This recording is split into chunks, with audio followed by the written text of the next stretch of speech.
What's going on, buddy? How come your camera looks so different than mine? I don't know. Is it because you're sideways? Hold on, let me turn myself sideways, and then we might even have it right there. How the fuck is that? You told me to go sideways for this. Yeah, you're right. Well, you could have went up and down too, and I would have like chopped it whatever later, But fucking, this actually works perfect right here because we're already side by side. Yeah, let me just get a good. It's been a while, man. It's been a while. I've been waiting for this shit, bro. I've been waiting. I was like, It has in a slumber. been a little while. A lot of things came up on my end too. A lot of things did come up on my end too, so not worried about it. Everybody got busy. It's tax season. Everybody's trying to find work. Yeah. Whatever else. So everybody's just trying to stay busy. You already know, man. Well, fucking, we're gonna set it off with welcome to episode 4. I was just making sure I got the number right. Last episode I said 16. It was actually 17. So episode 4 of Wrestling with Time with my host, my good friend, Mr. Tree J Rhoden in the motherfucking building. What's up, Roll Tide, motherfuckers? Hold up, brother. Actually, you know what? Let's start this over. Oh wait. Hold on. Is Roll Tide racist? I'm not sure. I want to make sure that the woke crowd isn't too angry on us on that. Hold on 1 second, bro. 1 minute. Let me just make sure everything's good over on this end. Ladies and gentlemen, this is the moment you've all been waiting for. In this corner, weighing in at 195 pounds, he is from Long Island, New York, now hailing from Ithaca, New York. He is making his return to Earth from the hyperbolic time chamber, the challenger, Time Warp. Always wrestling with time. However, from here on and forever, our time is now.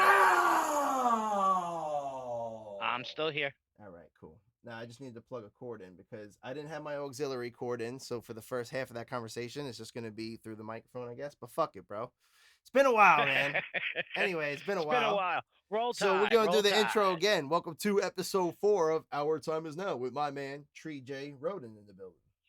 What's going on, motherfuckers? It's time to roll tide on this one, and we're gonna get it cracking right away.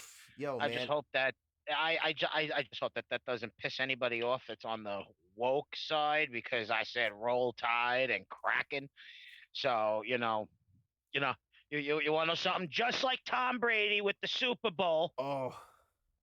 Come at me. Hold on. I'm coming for you, motherfucker. Hold up. My fault. Oh, shit. Hold up. Whoa! We finally got some action here. We're wrestling with time. He's fighting with his own fucking phone. Oh, no. It looks like the ref is going to count it. 1, 2, 3. All right. I'm going to have to 4. cut that out. 5. 6. Jesus, man. Oh, he got up. He got up. My fucking room's a mess, bro. I'm stepping over fucking boxes. I can't hear a word you're saying until my headphones are on. I was looking for my math hat, motherfucker. You will get some good stuff for that one. Trust me. There's the blooper reel. But yo, dude, I had my fucking math hat somewhere from my Andrew Yang, and I wore it this weekend to go canvassing, and I don't know where the fuck it is right now, so it might be in the car still. Andrew Yang. My guy, Andrew fucking Yang. I'm thinking Lee Zeldin is going to be, for anybody who listens in New York State, Lee Zeldin from Long Island is going to be running for governor of New York. I don't know who the fuck that is really, but Lee Zeldin is pretty much the main congressional Republican for New York State for Long Island. Okay.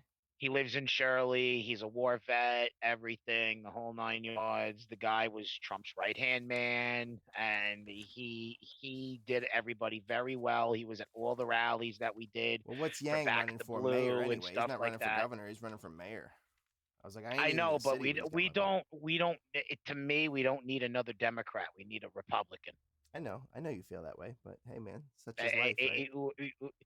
The police need to be shown that they're welcome, that they're not afraid to be using what they have to do. I'm a big supporter of Back to Blue.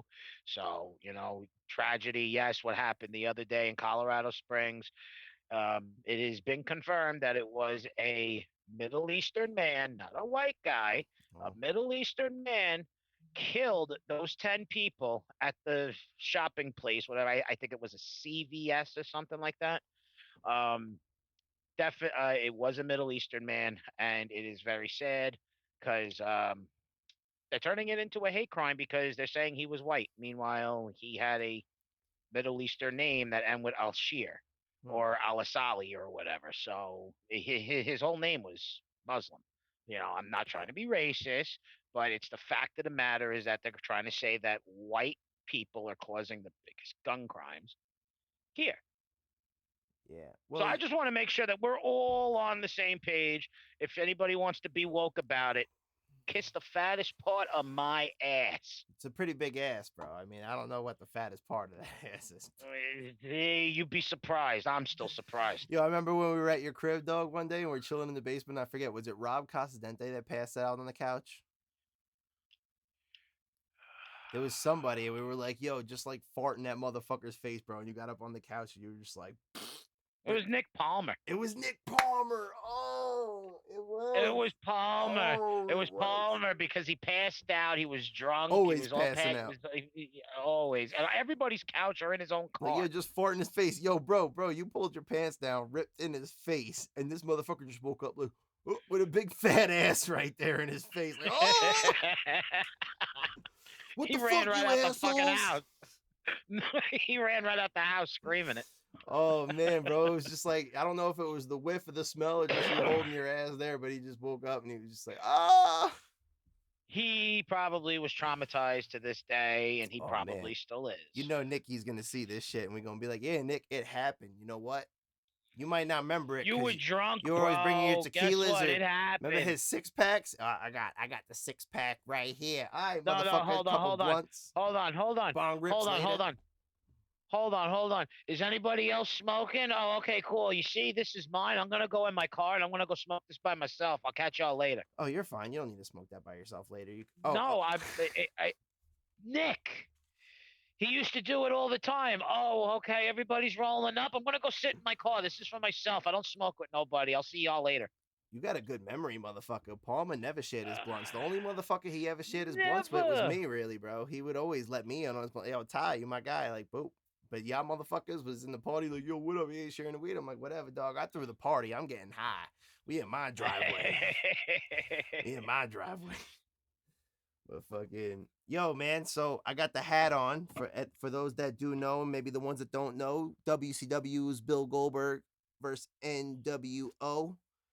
Got the little chill pill. I got my boy Jake the Snake pin when I met Jake the Snake. I got my boy Marco Stunt here as Tommy Pickles. And I got my boy Charlie Chainsaw. Terry Funk. I'm trying to fill this. My whole goal is to fill this entire hat up with wrestling pins eventually, just from the wrestling crate or whatever the fuck pin they send me every month. And it's not Charlie the Chainsaw. It's Chainsaw Charlie. I said Charlie Chainsaw. No, it's not Charlie Chainsaw. It's Chainsaw Charlie. It is. You know what? This pin has been flipping upside down on me all day, and this Marco Stunt's been flipping upside down on me all day. I want to. You see now.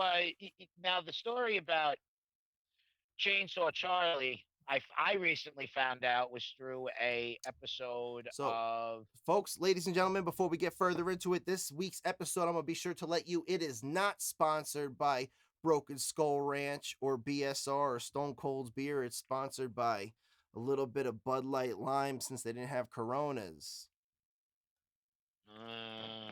Hold on. I may have to one up you. But okay, dude, this might be a little racist, but my sponsor is brought to you by Hot Sauce. It's not. How's that racist? It's hot sauce. Because the word hot sauce, the way you say hot sauce. Oh, I didn't hear that, but I say it like go into Atlanta like, and stuff like sauce. that, like going to Atlanta, like down in the South. Dude, I got a song coming out. I got a song right out where it's like Sipping sauce like a boss, not Ricky Ross, no Maybachs, no. But I'll be here. Something. I don't remember the rest of it yet, but it's from like 2018. Me and Omar are putting out an old project of just a bunch of old shit. And he's motivating me to really just put out a bunch of old shit from like 2016, 17, 18, like shit that I just never released. And it'll be out there soon, but I'm going to put it all under Mr. EQ. And then Time Warp is starting a new life, a new journey alongside Where's the it going? podcasting. It's going good, man. We're working over here. Got a lot of songs in the works. But this week we really was gonna kick it off. Me and TJ have been talking fucking since like January, maybe even before January, December, about doing Starcade 97. We wound up doing the Luke Harper tribute show because that was the last time we spoke, and that was more important at the time. We were also talking about the return of Sting. The reason why we wanted to do Starcade 97 was for the main event with Sting. And so we could just jump into that, bang it out, boom, boom, boom, run through, whatever. All right, so tonight we are taking live from Washington, D.C., Maryland. Almost a sold-out arena. Actually, at the time, during their peak, 17,500 people at that stadium. I would say during their peak, I think that would be almost a sold-out stadium back then. I didn't even get the count. I remember like every time I watch the pay-per-views, usually I wait for like we're sold out here and whatever. I don't even remember the state because I watched it like 2 months ago when I took my notes. I like to get more. I watch the pay-per-view, but I like to go a little more into detail. So I'll go into Wikipedia real quick and I'll write down the attendance, where it's taking place from. I just take notes from it. Stuff like that during the 90s is really like for wrestling, for pro wrestling. That was like before pro wrestling really exploded. Those are like fucking concert numbers. Yeah, I mean that was before the big great wrestling invasion. You know, not invasion the pay-per-view, but invasion of like wrestling into cultures, lives as a whole, action figures. Now, you know, I'm gonna say this during this whole show. I was blown away by some of the matches that actually took place on this show because I don't remember them. Me too, but I don't remember them. Yo, you know what I was watching tonight, actually? It's totally off topic, but I just started watching Young Rock on Hulu with The Rock talking about his childhood life growing up. He's running for president 2032. I was like, I hope it's foreshadowing, Rock. You better run. But it's pretty good, bro. And they have guys like emulate Andre the Giant, Savage, you know, Junkyard Dog, and things of that nature.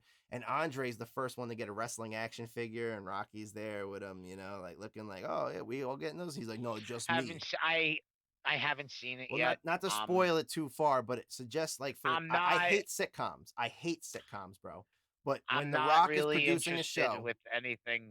I'm not interested with anything with him right now. I'm gonna let his popularity cool down a little bit. Bugging, bro. You're bugging. He turned. Now it's not a political thing. Wildin'. He turned me off when he said that Joe Biden should run for president.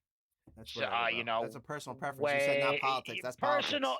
Politics. Yeah, but hold on. Personal preference. When it comes down to it, if he was now, this is 100% true. If he was in professional wrestling.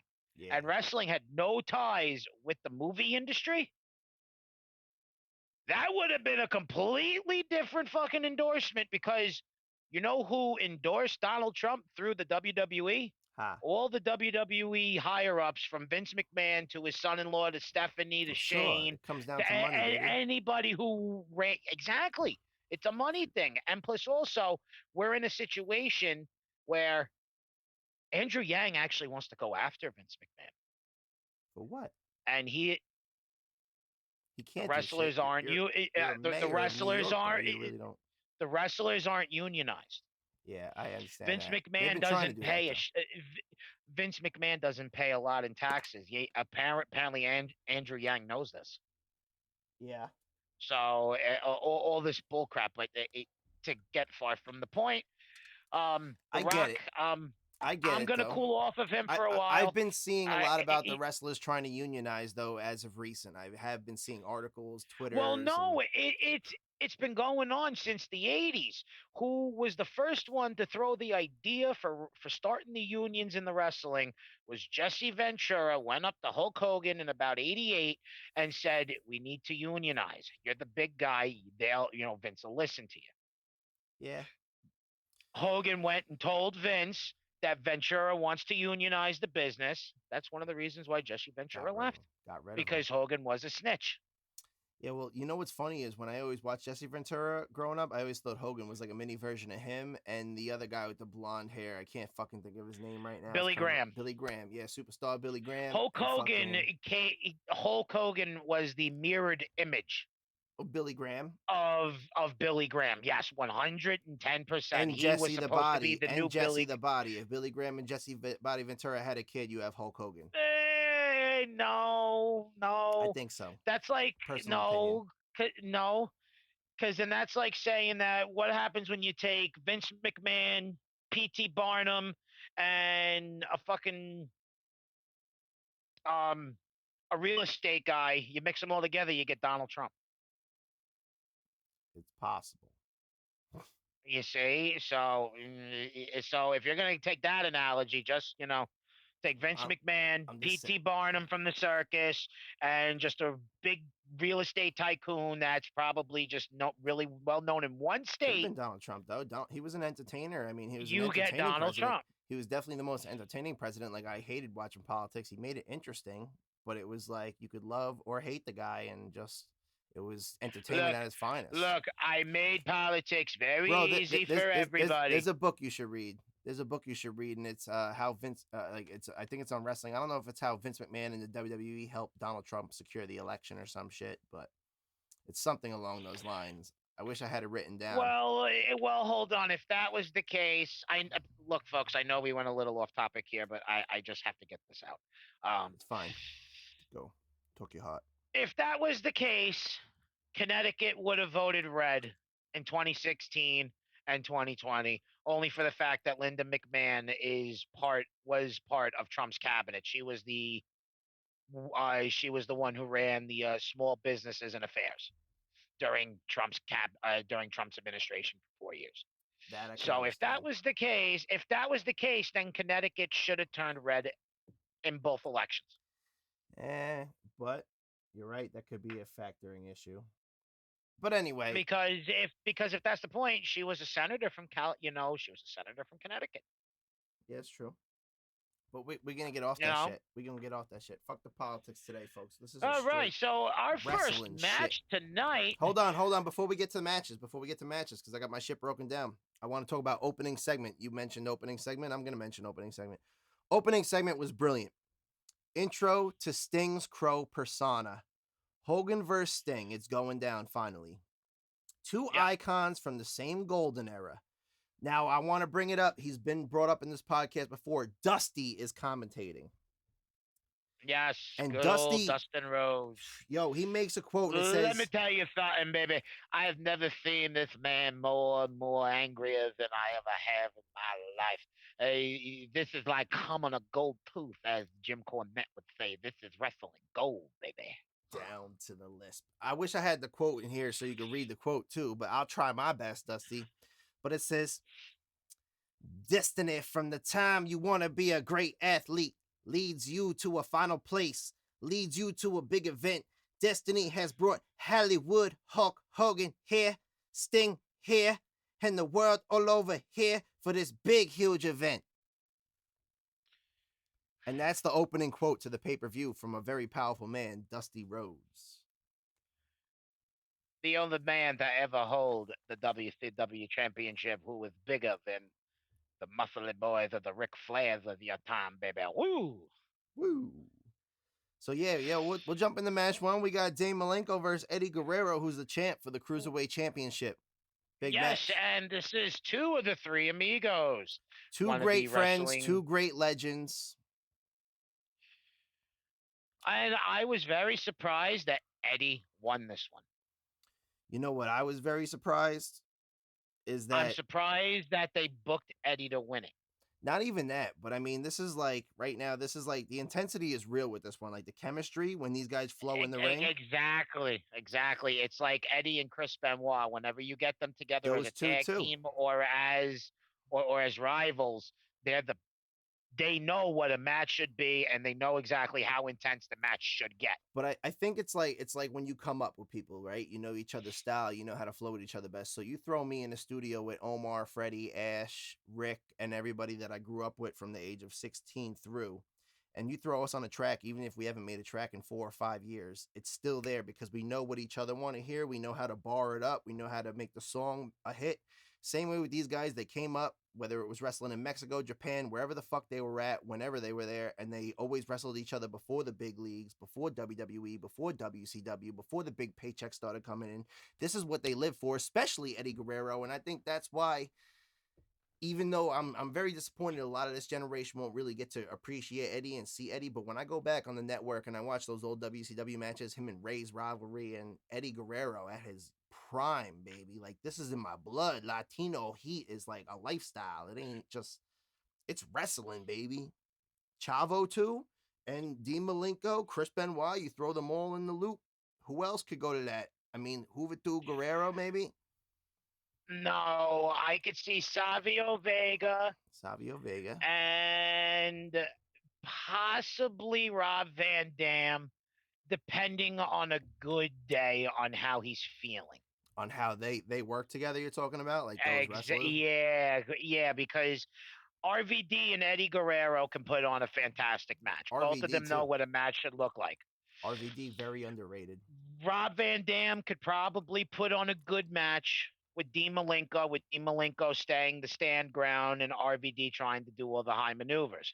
That could be a very entertaining match. Oh, yeah. But if you were to put Savio Vega in with Eddie, you're going to have a cruiserweight battle. That's going to be phenomenal. You put Savio Vega with RVD, you're going to get a lot of ground game. You're going to get a lot of high flying spots. You're going to get a lot of flippy shits and fucking hands to the knees and everything. And if you put him with Dean Malenko, you're going to have like a straight up submission match. Yeah. So it's pretty much like, you know, if there's had a submission match in wrestling. Hey, guess what? There's a submission match on the card tonight. A legendary one. For what? For NXT? No, AEW? on our pay-per-view. Oh. No, for our pay-per-view.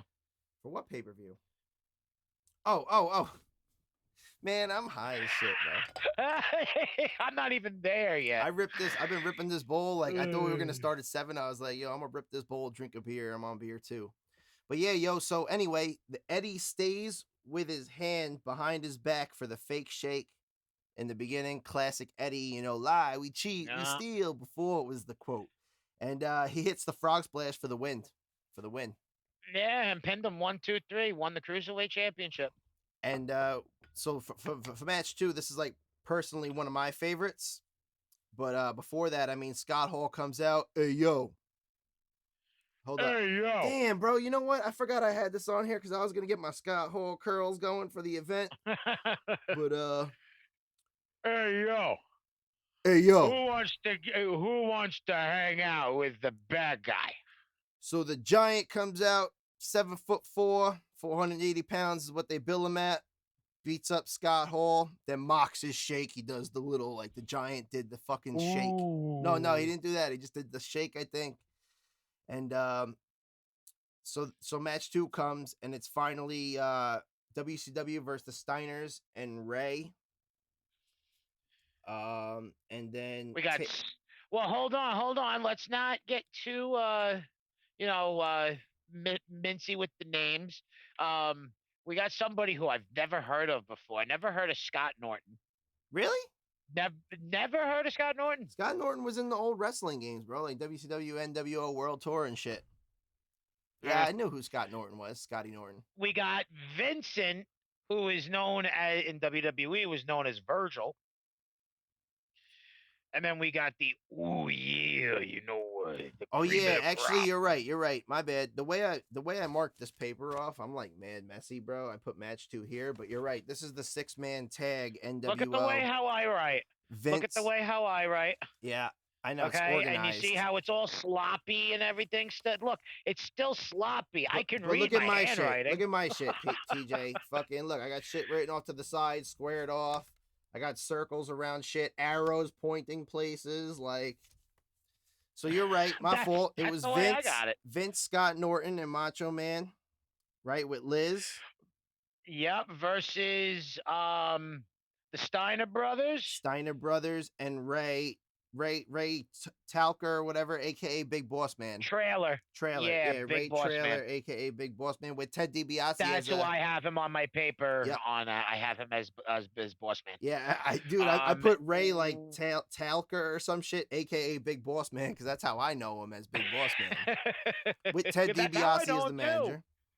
So we start up. And, now I want to know, this is pre Papa Pump Scott Steiner. This is long black hair Michigan wrestler. This is no going big along booty the daddy. time. Big booty daddy didn't exist yet. No. hOur, if you're hearing. No, we weren't around at that point yet, but this is right around the time where NWO.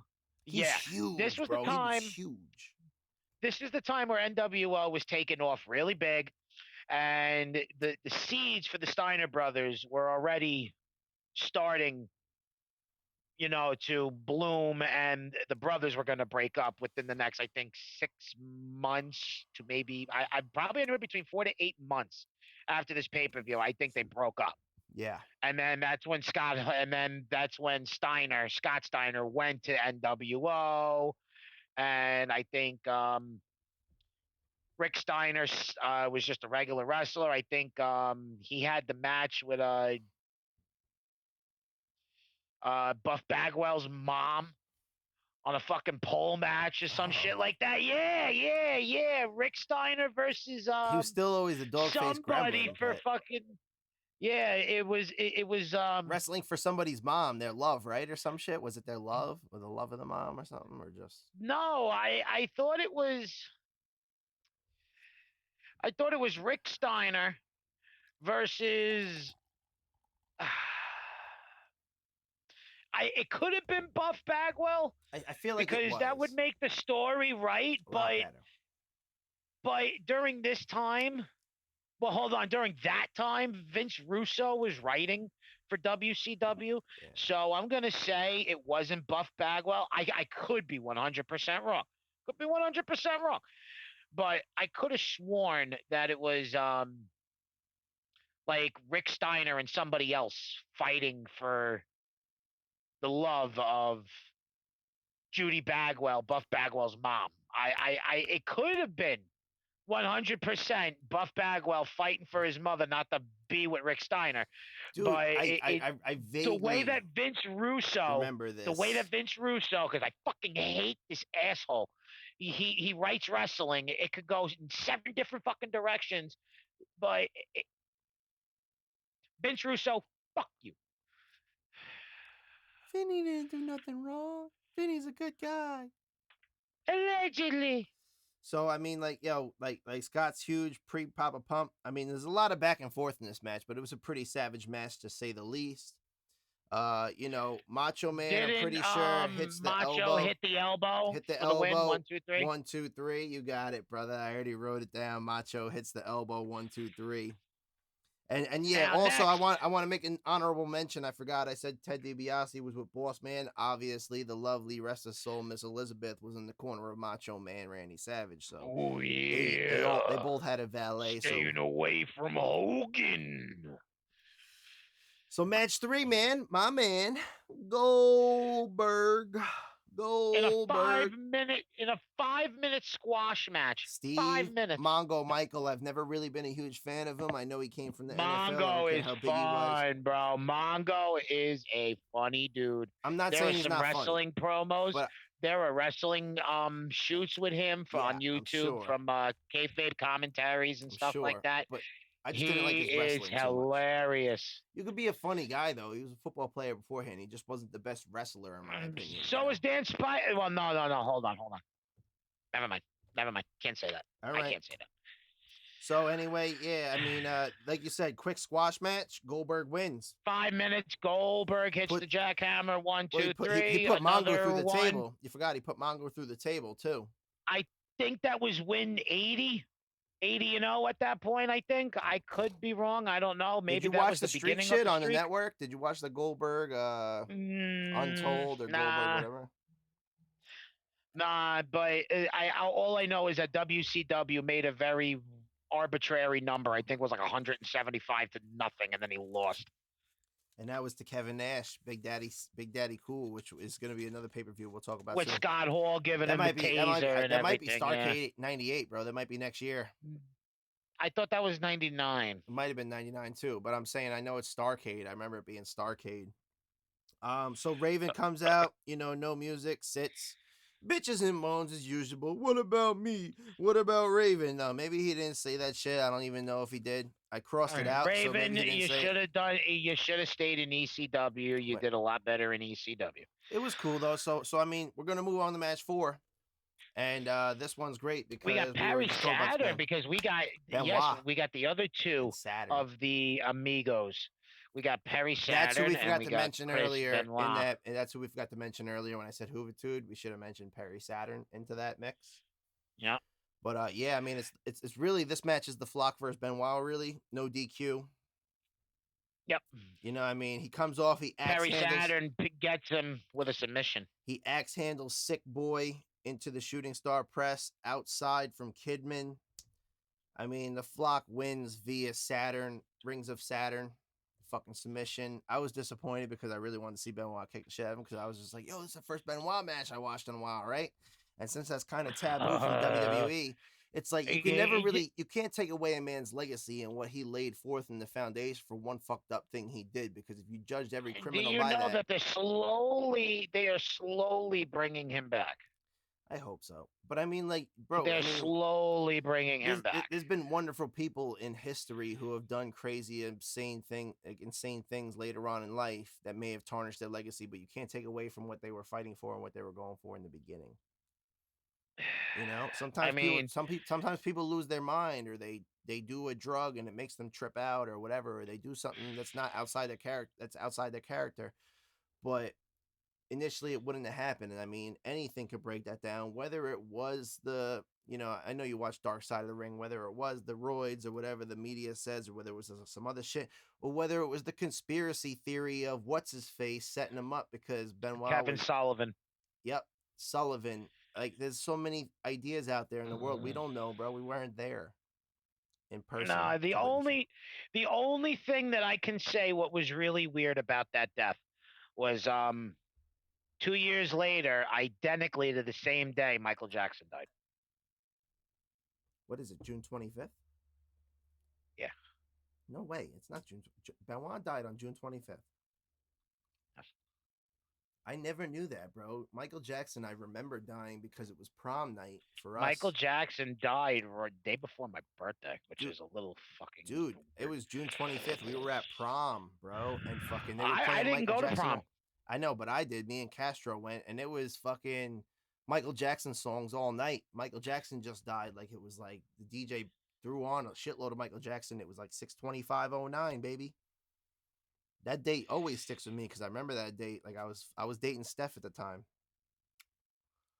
Little old Steffi. So yeah, we'll move on. Yo, now we got Bret Hart. We got Buff. Well, hold up. No, wait. Wait. Bret Hart comes out as special guest referee. Match number 7. Actually, you know what? You're way too far up. That doesn't happen until the next 2-3 matches. Yo, don't get mad at my notes. This is what we just discussed. I was skipping down here. We're at Buff Bagwell versus Lex. From when he was in the tag team. I can't remember the tag team. He was with the other blonde guy. Oh my god, why the fuck am I drawing a blank right now? Fucking Bulldog? Nah. No, it was Buff Bagwell and somebody else. They were like two blonde guys that were doing it. That were a tag team at the time. It was right around this time. No, I don't think Buff wasn't blonde in this event. I don't remember him being blonde in this event. But he was. I remember him. Are you sure? Yeah, I'm pretty sure. I remember him being black hair. He was the male model at this time, right? Him and somebody else were like the male models and everything. Nah, he had regular hair. I'm pretty sure because during the promo he said, "It's me versus Lex Loser" instead of Luger. So he was still his cocky NWO self. Okay. I don't know if it was So NWO he's yet. still. It might have been NWO at this point. That's why I'm saying, because it's 97. Because I he feel was like he's Lex still in that tag team. Luthor. Like, that's how he dissed him. And I mean, I always loved Buff, bro. Was He was hold super on. entertaining. I love Buff back then. Now, I just have to ask this question: was Buff wearing black or white? I think he was wearing black because he had the black hair. Okay, so then he was an NWO at this point, because in his tag team, I'm pretty sure, dude. Like I said, this was 2 months ago his when I rewatched tag it. team was his tag team. They had white wrestling pants, so that's why I'm asking: did he wear black He or could have white? been Because wearing that white. would Dude, determine.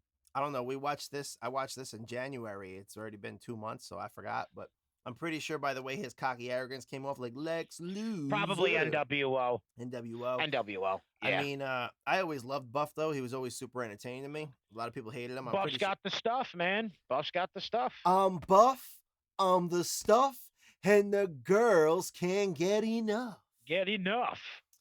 I mean, later on, I mean, Luger gets Mach in the ring in the rack. I mean, after interfering, Macho Man came out to interfere, so it's actually definitely NWO. Now that I remember it, and Scott Norton comes out, chain KO Luger, Bagwell wins. Scott Norton, your boy that you never heard of, actually comes out during this match, and he's an NWO. Yeah. Remember, he's like a biker dude or something. Hits him with a chain, KO, good lights out. It's like fucking Horace Hogan. It's like it's Hulk Hogan's cousin. Well, like Horace and Scott Norton, Horace and Scott used to work together a lot. That's why I'm surprised you don't know. That's why I don't remember Scott Norton, because I've never heard of him.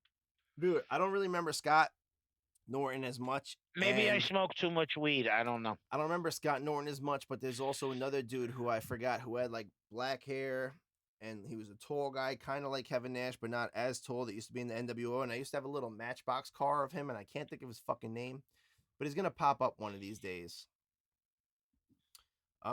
Okay, so now we're on to the next. Yeah, match 6. I mean, WCW US Heavyweight Championship. We got Kurt Hennig, Mr. Wonderful versus DDP. Mr. Perfect. Mr. Perfect is in the NWO at this time versus DDP, my guy. I mean, his ribs are taped, though. His ribs are taped up during this match. Bang! His charisma was a yes. I think he was, like 37 around this time. This is right before he won the world title. I remember seeing a lot of people saying like DDP talked a lot and he was this and he was kind of annoying, but his charisma was always there. But then he was always positive. It was just a matter of him being boom. He's like me, bro. He likes to talk a lot of shit. Like you just go out there, bang, yo, let me tell you something, brother. You could do anything you want to do. Like he's always super positive, but people may like there's quiet people and then there's loud people. And he's a loud person and it might not appeal to every quiet person who doesn't want to hear everything you have to say, that likes to sit in silence. But I'm one of those people too, as of later years. And when I listen to DDP, I could go bang and just wake the fuck up and be like, I got to do DDPY today. DDP yoga. Yeah, bro. What do you know about it? Get with it, bro. This show's sponsor is brought to you by DDPY 2.0. You can get yourself one of these fine discs and show you how to do all these exercises and get that tone you need, that breath intake, that stamina endurance you need. And in the wise words of DDP, yoga's good for your sex life too.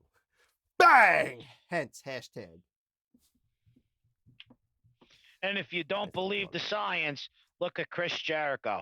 Look at Mick Foley. Undertaker. Look at Scott Hall. Taker. Look at Jake the Snake Roberts. Oh, man, my man. Because of DDP Yoga and DDP, they were able to get him back on his life, including at the advanced stage that he is at right now. God bless him for kicking all the drugs and doing everything healthy. Oh, man, if Jake. It wasn't for Scott Hall, DDP, and DDP Yoga, Jake the Snake would not be alive to this day. You know, I met him twice, right? You know, I met him 2 times. Really? Excuse me. I met him at Comic-Con 2016 in Elmira, New York. And then I met him with my mom. Excuse me. 2019, April 2019, I think. He came to the Funny Bone for the Jake the Snake comedy tour. And telling stories, and I did a meet and greet. That's where I got this pin from, and I got the shirt, and I took a picture with him, and I was like, yo, bro, at that time, I quit drinking, and I talked to him, and he said, you just got to see where you want to go, and you see yourself over there, and if you think you can't get there, just walk yourself over there. you see the destination, go for the destination. Like I told him, like I'm a recovering alcoholic, and he just gave me words of advice to stick with me to this day. And then I met him a third time on a Zoom meeting for a comedy club where he did the Dirty Deeds tour again, and or the, whatever it was called, and it was a virtual, and I had a Q&A, and I had the video saved, but the audio didn't come out. But I was like, bro, because of you, I'm like 9 months, you know, no liquor, no booze, nothing. Like I'm not ruining my life over it. Yeah, I went back, started drinking again, but I could control it now. It's not like I have to get plastered out of my face, throw up, and keep drinking, you know. And I the reason that started was because I wanted to do sober October with Joe Rogan. Realized that my sister died on Halloween. I buried her on Halloween. It's going to be the last day I fuck up. I'm going to drink on her anniversary and have a drink with her. So I started in November, went through, I went through way more than sober month. I went through 9, 10, and then fell off a little bit. But hey man, it's life. And I'm thankful to not be where I was at and say I could do a little bit, have 1 or 2 and call it a day, as opposed to I got to drink a 12-pack every other day. This is all I need. Yeah, I know it's good, bro. It's good, but you know what? As much as I know, you know, coming from where I was back in the day, I could fucking pound down drinks. Let me tell you something. The I'm gonna old be block 30 days, this bro. year. We talked about it on the first podcast where you said that's your birthday is my 19th birthday is the reason why you don't drink Four Locos again. No, your 19th birthday is the reason why I watch what the fuck I drink, and now I haven't had a drink since 25. It's good, I man. haven't drank it in 5 years, and Yo. if I do, it's 2 shots, and that's it. And then and then after that, I actually regret the 2 shots. Yo, let's get on a DDP yoga podcast and just do an episode one day where you get the DVDs, I get the DVDs, we throw the motherfuckers in, videotape us doing it, and we just like video chat through the whole motherfucker and just do Oh DDP yeah, yoga. yeah. I bet you we get a sponsor. We'll get a sponsor. I think everybody, understandable, but I think everybody will get a kick out of TJ the Fat Man going, fucking trying to move all over the place. Well, here's the deal. Actually, you people would be surprised. I'm very athletic and very agile for somebody who's for somebody who's my size.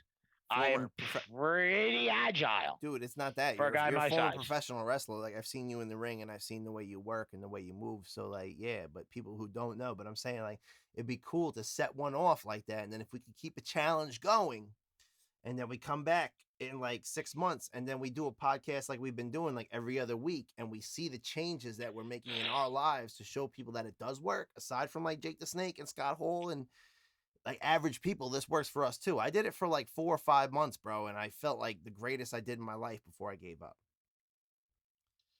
And I would love to get back into it, but it's easier to do it with motivation than just to throw a DVD in and do it alone. And I mean, even though it's only Zoom calls and that, well, that's the new America, bitch. We're Zoom calling all day. So if we do Zoom calls, fuck that. I'll take a 6-hour trip to Ithaca at this point. I'm saying whatever, dude, that too. But I'm saying we could do it like Zoom calls every week too, and just do it. Not a podcast every week, but just do it every day, like on Zoom, and then fucking like it's like motivating each other type shit, you know? Like, let's go. Yeah. And then in 6 months we'll come back. Next match. So this is where Bret Hart. Oh wait. Actually, anyway, we didn't finish. So we have a new U.S. champ here. Actually, the win is DDP. DDP hits him with the diamond cutter. 1, 2, 3. His fucking charisma's on 1,000. You know, DDP. Bret Hart comes out. Oh my God, next. His amplifier. Bret Hart comes out next for the special guest referee. This is match number 7. It's our boy Easy Eric B versus Larry Zbyszko. Now, if nobody knows why, Eazy-E's got Scott Hall in his corner. If nobody knows why Bret Hart is here refereeing this match,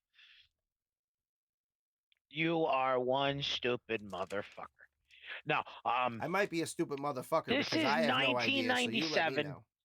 This is 1997. The infamous Montreal screw job just happened a month ago.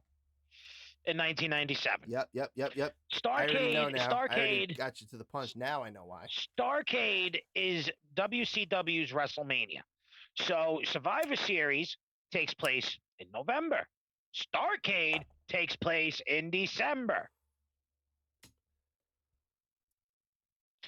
the night before the whole thing went down with Bret Hart, Shawn Michaels, Vince McMahon, the Montreal Screwjob, Vince McMahon, 6 months before that, gave Bret a 20-year contract for like $1.3 million. Company was in a very financial trouble. WWE couldn't honor the contract, so Vince told him that I can't honor your contract. Go and sign the one for WCW. Vince, not thinking at the time that his fucking oh shit, the title's on Bret and in his contract until he quits, until after Survivor Series, he's the champion and he has full control over his character. You know how much of a bitch it was to get off of Bret Hart? Vince McMahon had to screw Bret Hart. I mean, my prediction for this match. Because Bret was going to WCW, and one of the people in this match, Eric Bischoff, Vince McMahon did not trust Eric Bischoff because Eric Bischoff took Medusa with the Women's Championship, dropped it on live television. I know. It was a big diss, but it really didn't mean shit, and it don't mean shit to me to this day. So back then, no, hold on. Now, back then, it was a lot of problem. No, this was a big problem. No, it wasn't promotional. It was the turning of the tide. If Bret Hart was to leave WWF with the title and not give it back to Vince McMahon, he could have pulled a Ric Flair for what Ric Flair did in '91, where he left WCW with the WCW World Title and came with it on Monday Night Raw. Yeah, but it wasn't Raw at the time. It was just WWF. So, and people want to know why. What happened to the World Heavyweight title within like 2-3 months of Ric Flair's career in the WWE? WCW sued the fuck out of WWE and Ric Flair, and they were able to get the title back, and they made like $25 million because that was illegal property on another television program. Okay. So this is the reason why that Bret Hart is the referee. It was Eric Bischoff's idea to make him a referee. Now, I think that's stupid. I think the referee, ideally, I thought Eazy-E was going to win, bro. My prediction was Eazy-E, though, because of the way the stipulations were set up. Yeah, but at the same time, I kind of figured that, Scott Hall knowing like Bret Hart at one point he yelled like no choking, and I was like, at one point he yelled no choking. I was like, what the fuck, Hart? Come on, let him choke him, like. Hey, you want to know something? I learned a new move, bro. I learned a new move during this match, though. Standing figure 4. I saw the standing figure 4, and I said, wow, you don't got to drop down to the floor and do that and worry about it getting reversed. Like, I saw the standing figure 4, and I said, whoa, I learned a new move in my wrestling arsenal, bro. But I'm just happy.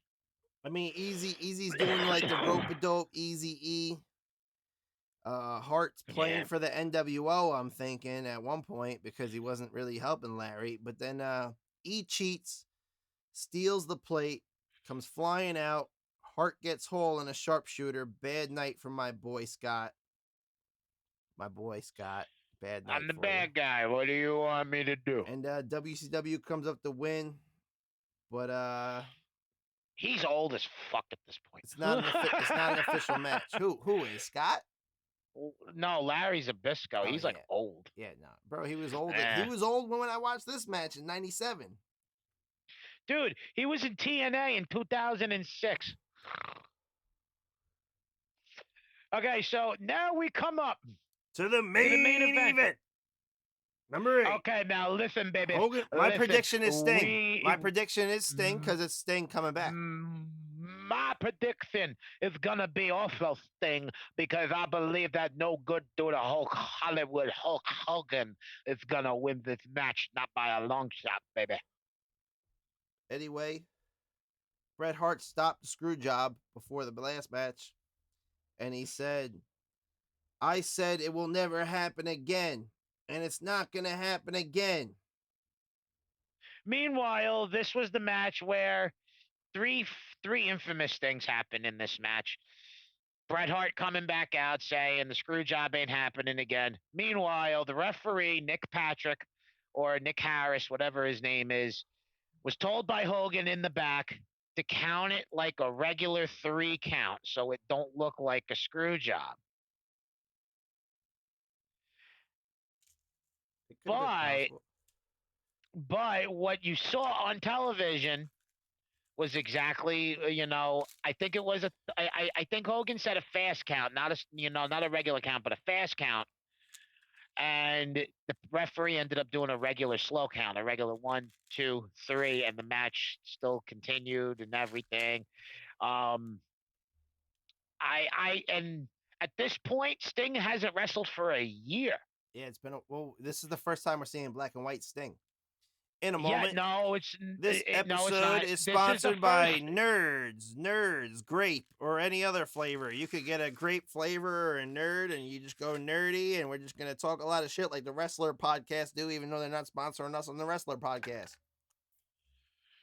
It's also sponsored by Microsoft and Xbox.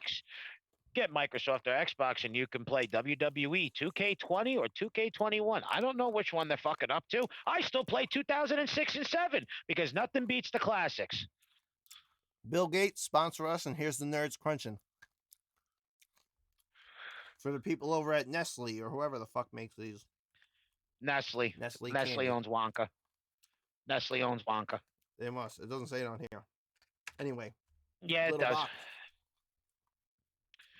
So Sting hasn't now clarify. We have seen Sting over the year. This is the first time Sting has wrestled in a year. Let's just clarify. For a whole year, we were building up for this match, Hulk Hogan versus Sting. This was 100% in the works for a whole year. They were building this up. Sting was just sitting up in the fucking, standing up in the fucking rafters. And then the rafters for a whole year, just watching people swooping down here and there. That's it. Now, Not really getting involved. Aside from the Thunder, bro. Aside from Thunder, I mean, the stare down is electric in this arena right now. Oh yeah, oh dude, this is to compare that energy back then to now. Watching WWE with TVs in the crowd, I'm like, oh man, so boring. I'd rather watch AEW where they at least have the wrestlers come out to support their peers. I want to go with crowd reaction. I'm trying to think of a very, very good one. I got it. This crowd reaction was just as good when we got John Cena versus The Undertaker at WrestleMania 35. You think so? Oh, 100%. 100%. I watched that WrestleMania. I didn't think Taker was going to wrestle Cena. I really didn't think he was going to wrestle him. 100%. I did franchise, not, baby. It was going to happen. Eventually. I did not think it was going to happen. I never thought Taker would wrestle Goldberg 3 or 4 times. How about this? That was gonna happen because that's money right there. Cena's money too, but bro. only in the.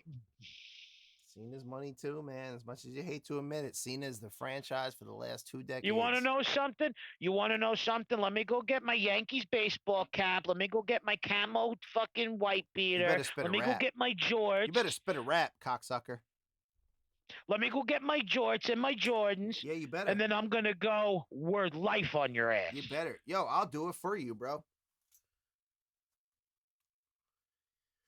Hey, yo, let me speak on this.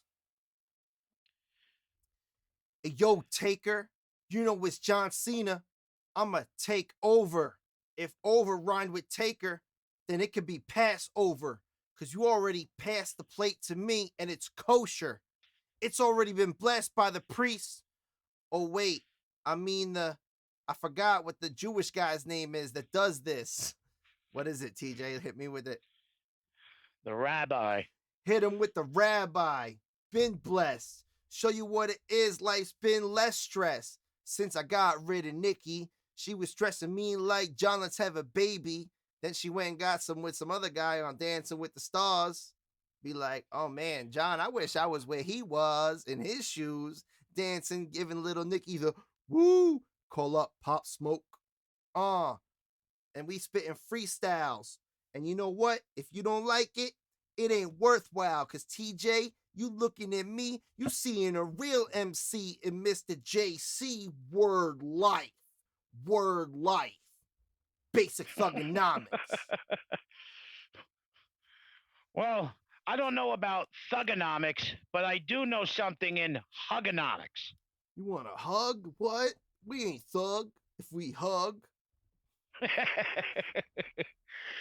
Don't make me put the jorts on. So anyway. You know what? I'll do a TikTok video and I'll send it to you. You better get me dressed as early Cena. If you trying to dress up as Cena and put the jorts on, let me tell you, you better put the pumps on. Adidas, Reebok, Word Life. Where's my chain, gang? Where's my chain? Hold up, I got it. I got it somewhere over here. My chain, my B-Red G Malibu chain. You know what I'm saying? It's not going to go over the headphones as well as I thought it would. Gotta take the headphones off, then throw the chain on like Suge. Because this is death row. When you mess with Cena, though, Cena ain't never seen a hoe. Unless it was Nikki Bella with her 2 tits out. Believe me, though, I seen them, but you can't see me. Word life. You can't see me is like the most overrated thing in the world. I can't. I love John Cena as a character. In the wrestling world itself, when it comes down to the, let's go and Cena sucks, and I have been at I have been at WWE, to where John Cena wasn't even there. Yeah, of course, bro. We all been there. It was NWO days. And no, I'm talking recently. Oh yeah. Where and when the most boringest matches come on television, and when they're wrestling in the ring, the entire crowd takes over the show, and we just chant just like the stupidest stuff. We'll go, "Let's go, Cena! Cena sucks," and it's cool. I've been at Raw after SummerSlam, which is probably one of the most electric shows of all time. I was there the night after WrestleMania, where WrestleMania was at MetLife Stadium just a couple of years ago. I was there the next night. That was the most electric show I've ever been to. And I got to be part of the biggest Roman Reigns booing in history twice of all time. Twice. The night after WrestleMania, where he beat fucking The Undertaker, and SummerSlam, where I'm trying to remember who he beat for the Universal title. I don't remember. I think it was Kevin Owens. No. Shit, can't remember who the fuck he faced for the Universal title in 2018. Fuck. Hold on. Just give me a second. Give me a second. I am scanning the Rolodex. Take her eyes. I'm gonna say 2018. Yeah, I'm gonna say Kevin Owens. It might have been. I'm gonna say Kevin Owens. Hold up. Ready? 1 second. We're gonna finish up right here. We're just gonna hit him with the Bret Hart. Actually, when I should have said this later, Bret Hart stopped the screw job. Came out and said it's not gonna happen again because I think they were trying to screw Sting. Actually, during this match, and it's not gonna happen again. There was 2 splashes, 2 Stinger splashes into the Scorpion Deathlock. Hogan taps, new WCW champion at Starcade 97. So I thought they were gonna screw Sting, but apparently they put him over. And the first words out of his mouth when he won the title was Mamacita. No, it was Mamacita. Mamacita. Yo, hold up 1 second, bro. But yeah, I mean, we could bring it back to that Kevin Owens shit you were talking about. I believe it was Kevin Owens versus Roman Reigns. And got the biggest boo for the title. and it was the biggest boo. It was at the Barclays. I don't think Roman's It as good as The was. Rock, bro. Just in my opinion. Like, just It's because your family. You know what I mean? no. The only reason why that us the fans were not buying the fact that Roman Reigns is ready to be the fucking guy. He's not. Exactly. He wasn't ready at the time. He was not ready but I to be think the they guy. just thought like Rock's cousin, put him on. No, it's we didn't think of that like that. We just thought that he's just not ready. There is at that time there were plenty of wrestlers that could have been main eventers. And, John Cena made it very apparent a couple months later. He called him, the John Cena blue chip prospect or the John Cena knockoff. And he is 100% right. They're trying to turn him into the next John Cena. Trying, but no avail. John has charisma that Roman doesn't have, in my opinion. Exactly. But John the best thing for that night was when Roman came out. You had the whole fucking arena just going boo, boo. Yeah, as soon as he started to go talking, as soon as he put the mic up to his mouth, boo. It just got louder and louder and louder. It was I'd say over the past 15 years, he has gotten more heat from the fans than any wrestler, only for the fact that for the way he was being pushed. I could kind of agree with that. Like I feel like with the Attitude Era, what signified it from the rest was the fact that they allowed the characters to break the kayfabe and go outside their element and become themselves more. That's why you got the Stone Cold Steve Austins, the Dwayne The Rock Johnsons, the D-Generation X's, and everything that we have, the NWOs of this day. But you see, like now Roman Reigns is a heel.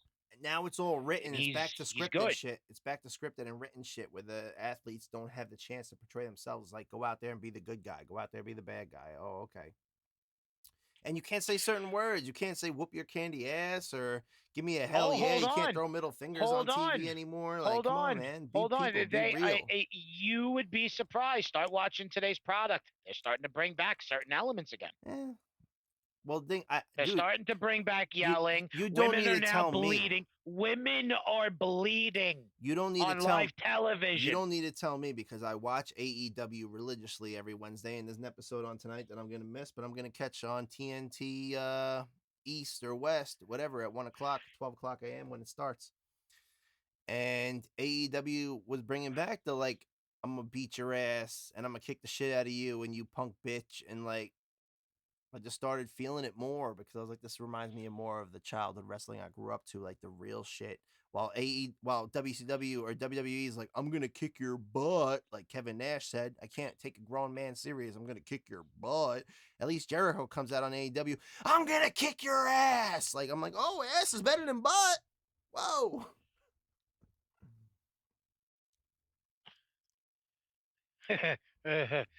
Jericho's funny. Yo, he's one of the best, bro. He's one of the best. Jericho's funny.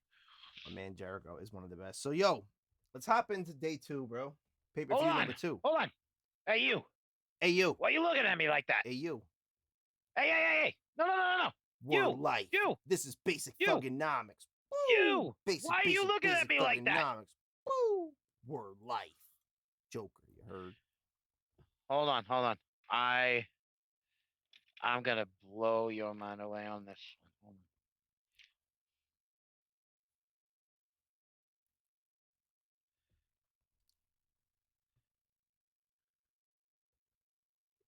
Wait, so we're not jumping into the next pay-per-view yet? Hold on.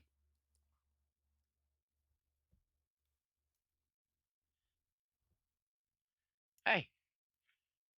You. Camera guy. You want to be next on the list? He's great. I love Jericho. Yo, you know what's funny is they were talking WWE recently about the list, and Jericho was like, hold up. He tweeted like, hold up. Someone trying to take my list segment?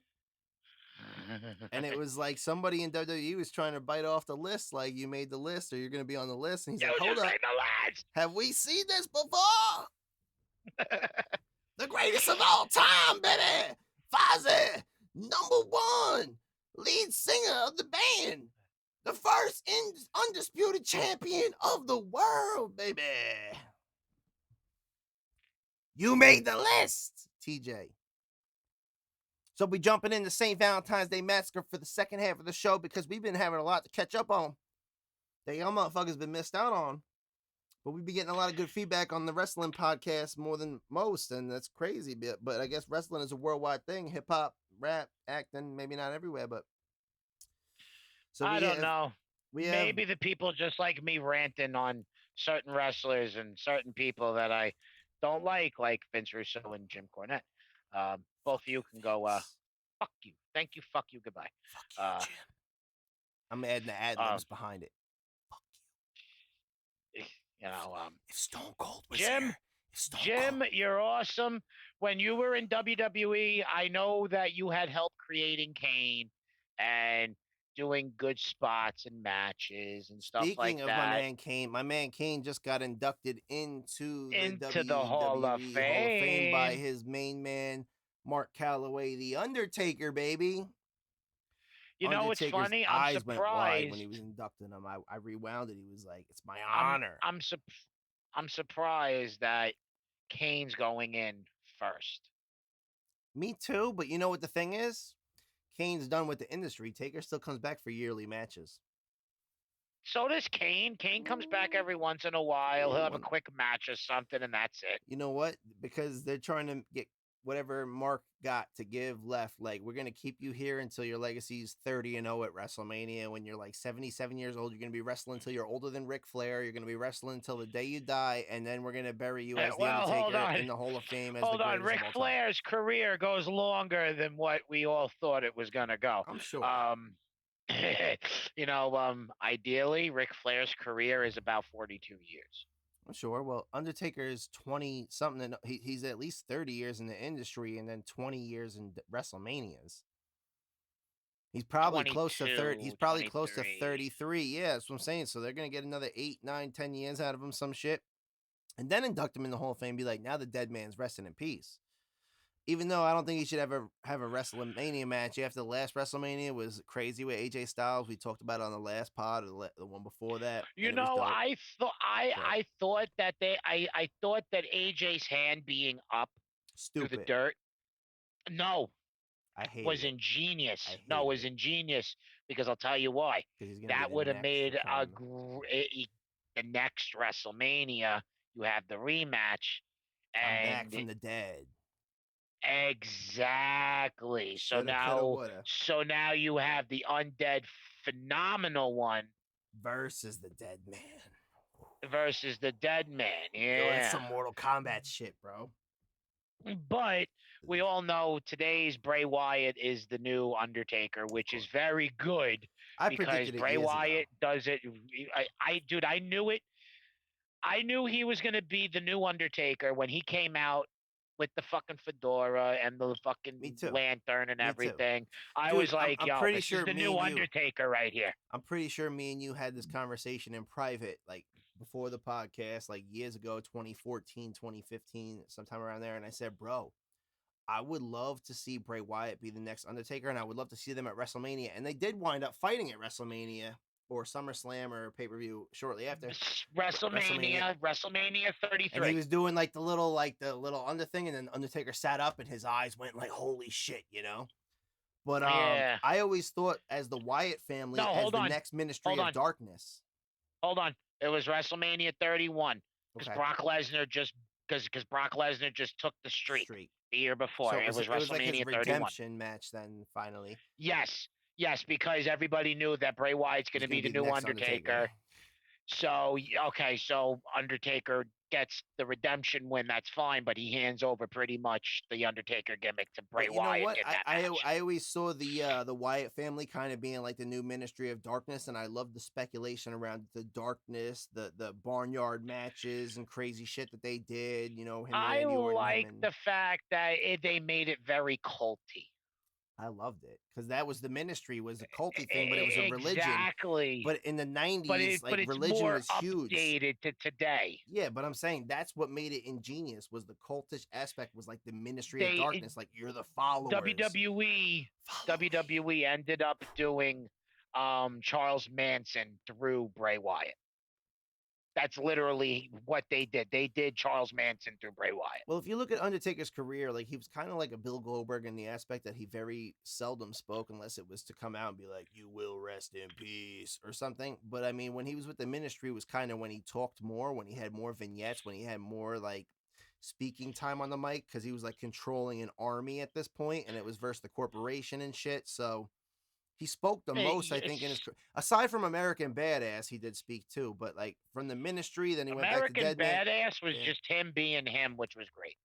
But I'm saying like those are the two gimmicks where he spoke the most, was American Badass and obviously Ministry of Darkness, when you're commanding an army of dark forces to take over the corporation and shit and sacrifice Stephanie. Yeah. And finding out that Vince McMahon was, it was me all along, Austin. It was me.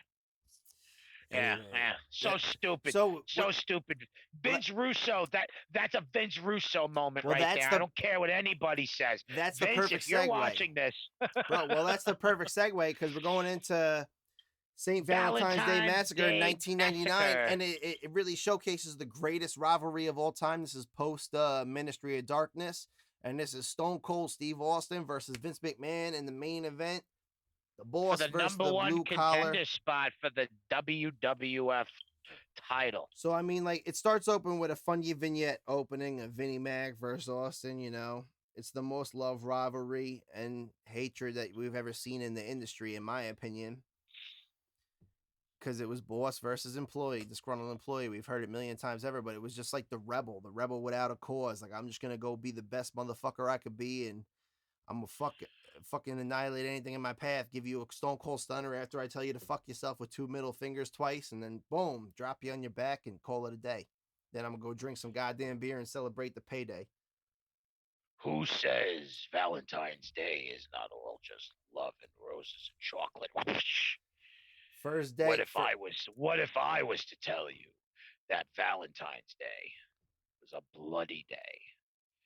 Tonight, you will see the greatest superstars in all of entertainment give to you a loving Valentine's Day Massacre. Yo. Sponsored by Snickers. Sponsored by PodDecks. Even though I didn't actually mention these little guys on my show, these are PodDecks. You can get these on PodDecks.com. You can follow their Instagram, but I have a link in our description right now where you could get 10% off your next order if you're thinking of starting a podcast. You actually want to start a podcast and you got questions such as these, like what the heck questions that we're just going to pull out for TJ. Have you ever had a "this can't be happening" moment? And if so, what is it? What was so unreal that this can't be happening? The fact that I had to keep going out and keep buying cheap headphones to keep doing podcasts. This is my 3rd pair. That's the spirit. Whatever am I going to do? Well, you're going to go buy Sennheiser headphones at your local Sweetwater with my man, John Gillespie. These are the Sennheiser HD202s. They're very good for tracking, very good for podcasts, simplistic. You could use them in your Walkman, your iPad, iPod, wherever you may go. But holler at my man, John Gillespie at sweetwater.com. I'll throw his fucking contact information in the description of this video. But he always hooks me up with the fine studio assortment that we have here. From the microphones, to the pads, to the computer, to the speakers even, and everything else in between. So, John Gillespie. Even the soundboards. Sweetwater. Get everything. Yes, my little mini Tascam podcasting equipment that I have right here that makes all these shows possible. Thank you very much, Tascam. So we're doing good, bro. We're on a roll. Let's jump into this first match. We're doing good, but meanwhile, we ain't getting paid for sponsors. You know what? You motherfuckers are going to pay us one day because you're going to go, look at these wrestling motherfuckers. They're coming up, man. People love wrestling. Let's get them a podcast sponsor. I do have sponsors, though. Shit. Well, PodDecks is a legitimate sponsor. I'll sponsor condoms. I'll sponsor anything. Give me something. I'll sponsor anything. This is a real sponsor right here. PodDecks is our first sponsor. I'll use this to make a big announcement. We have a new sponsor for the podcast. You can find my referral link in the description. I had to reach out to them, but it is SQUATCH for soap. SQUATCH for men's soap. And if a bear shits in the woods, do you clean it up? So you should never pick up your dog's dog shit. You know why? Because it's all natural. Makes the grass and veggies grow. Does a bear have toilet paper? He wipes his ass with a creek. He uses water. Or they don't wipe their ass at all. I don't know. But just so you know, it's all natural. You could check out SQUATCH soap in the description below for my referral link and get yourself some pine tar, sweet IPA. Your girl's gonna love you. Everybody's gonna love you. And it's all natural. You're not harming the environment. And it beats those harsh chemicals that keep your sperm count low, like my man on the ad says. Yeah, because this stuff is just not real. This is the real stuff. Real So cedar get it chips, today. real pine cones, real shit. Honey smelling, salmon smelling. You can even smell like a fresh cut piece of cedar wood first thing in the morning. Just get it. It's in the link below. You could Did you also get it yet? Because buy us a coffee. if you did, you'd be getting laid right now. You would. So did you get it? You definitely would be getting laid because the girls are like on the advertisements. Like, it was I would love if my man smelled like this. I'd be all over him every day. I don't know if you saw the I know. advertisements, but it was like, I keep smelling my brother, and I'm like, whoa, whoa, whoa, Pornhub, what's going on here? I was like, are you smelling your stepbrother? I don't know if you should do that, but I do know that if it's that damn good, you should buy this soap. I see the advertisements. I'm just reading what the advertisements say. I'm reading what they have right here on the script. Not really, but what I've seen, what I noticed, what I use. Take it from a fat guy. It's what I use. Take it from a fat guy. It's what I use, and that's John Cena. Word life. You heard? Word life. Basic thug. Take it from a fat guy. This soap is just phenomenal. Trust me. We're gonna jump in right here. Yo, I'm telling you, bro. I'm gonna get you some too, bro. We got the sponsors. We got a couple of them, but we're gonna start getting the shirts out here. Eventually, we're gonna start cranking them out. Get yourself a t-shirt, Wrestling with Time, motherfucker, and a lot of political shit and other bullshit might be included, but it's subject to discretionary advice. That didn't make no sense, but whatever. Gonna be working on my own channel for if anybody's interested, leave some comments. Or, we are gonna follow me on Facebook for updates. I might be starting my own conspiracy channel or political channel, depending on which way I want to go. We were talking about that on the last episode or the one before that too, and you should definitely do it, brother. And I'll get you the equipment you need, whatever you need to make it happen under a family-friendly budget.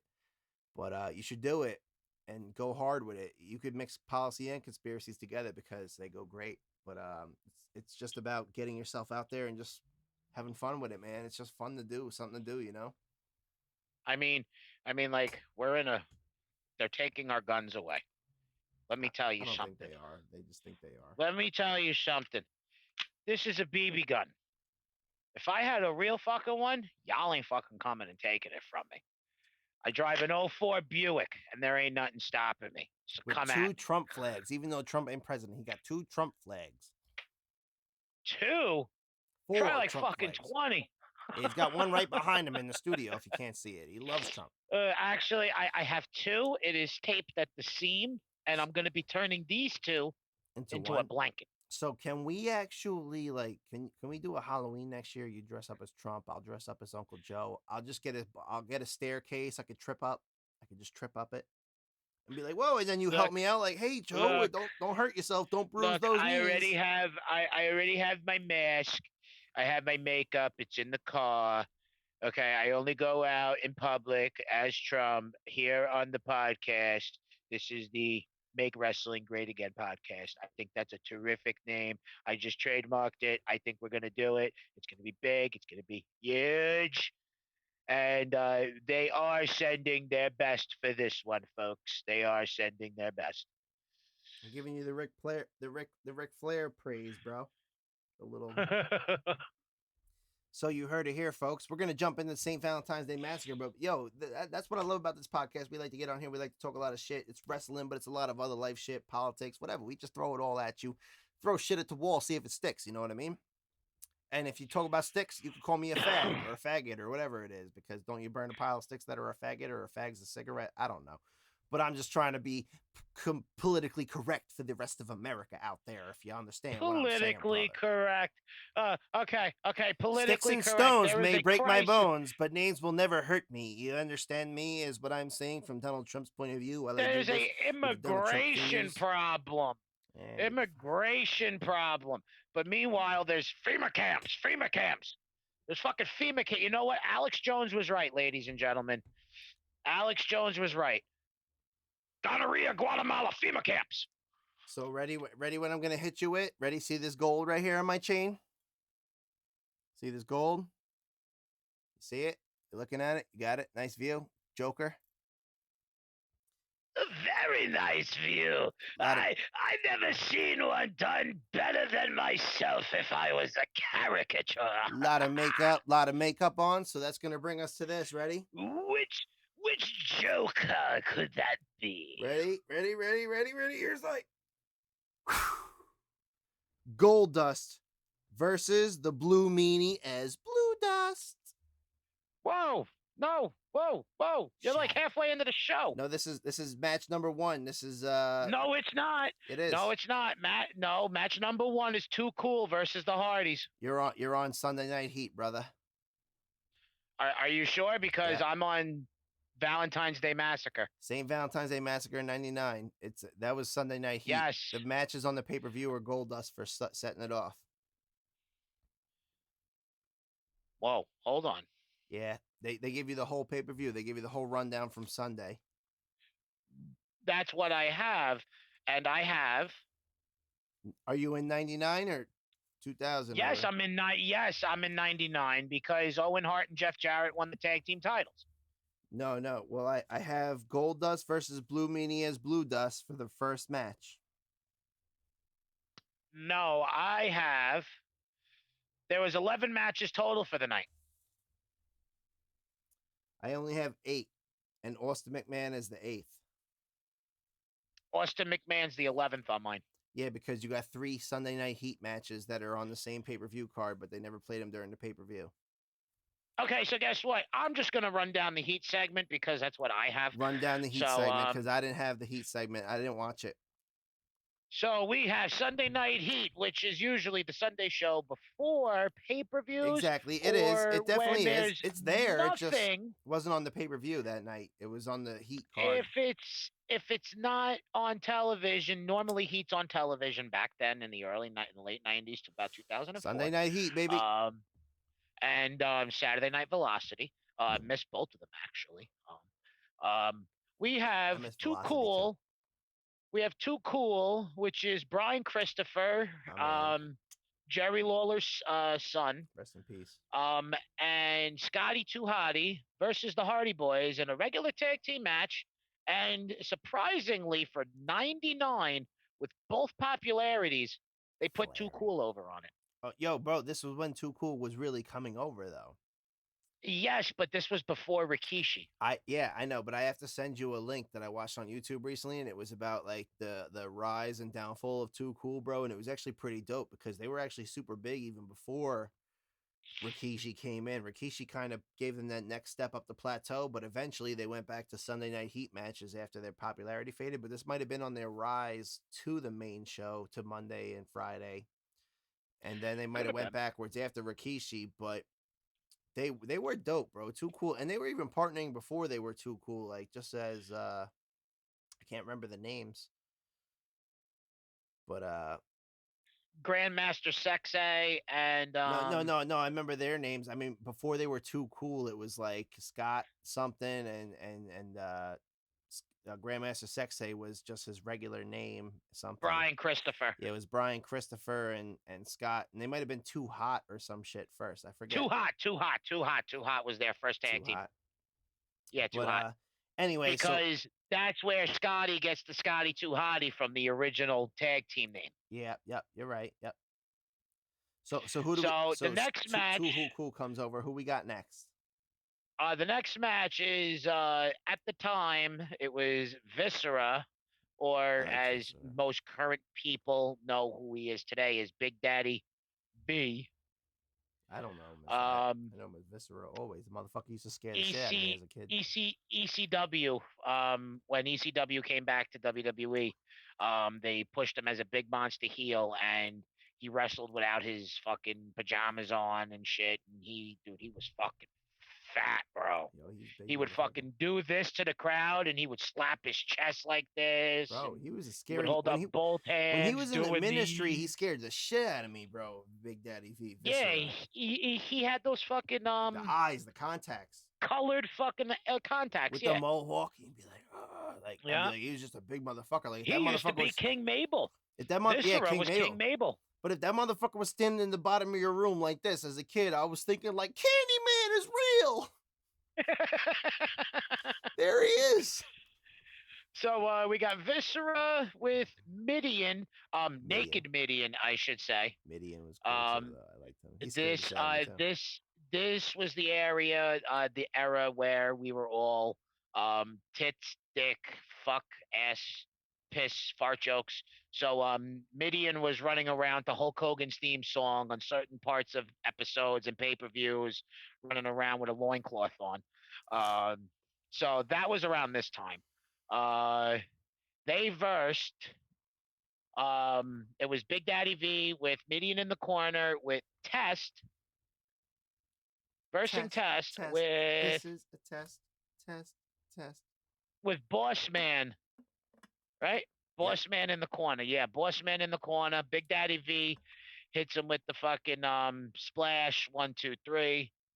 Then we get a promo before we go to commercial real quick. And it's Tiger Alang Singh talking for like 30 seconds or whatever because we really couldn't understand them. Our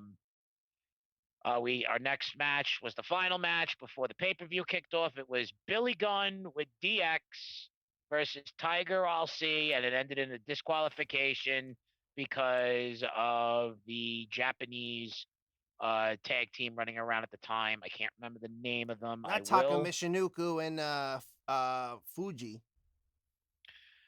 Funaki and all of them, yeah. Yeah, Funaki and Taka Michinoku, bro. Clientide. That was Clientide. Yeah, I remember those two. You said, as soon as you said that, I knew who exactly we were talking about. It ended up in the no disqualification, and that's how he ended off. And now it brings us to, like you said, Goldust versus the Blue Meanie. Yeah, buddy, yo. So Shattered Dreams production. Blue Meanie comes out as Blue Dust at this point. They had a funny vignette, and I don't know, it was just funny as shit. The Blue Meanie is hysterical. He really is. But yo, there was a fucking blue bath during the match, and instead of a bloodbath, that kind of cracked me up because that brings me back to like the Brood and the bloodbaths. Like, we have a blue bath. I forget which announcer said it, King or JR. It's a blue bath. King. Probably. Look, JR, it's a blue bath. Yeah. Look, puppies. Probably. And then Cole says like, "You're the mayor of Memphis, King." Like, he's talking shit.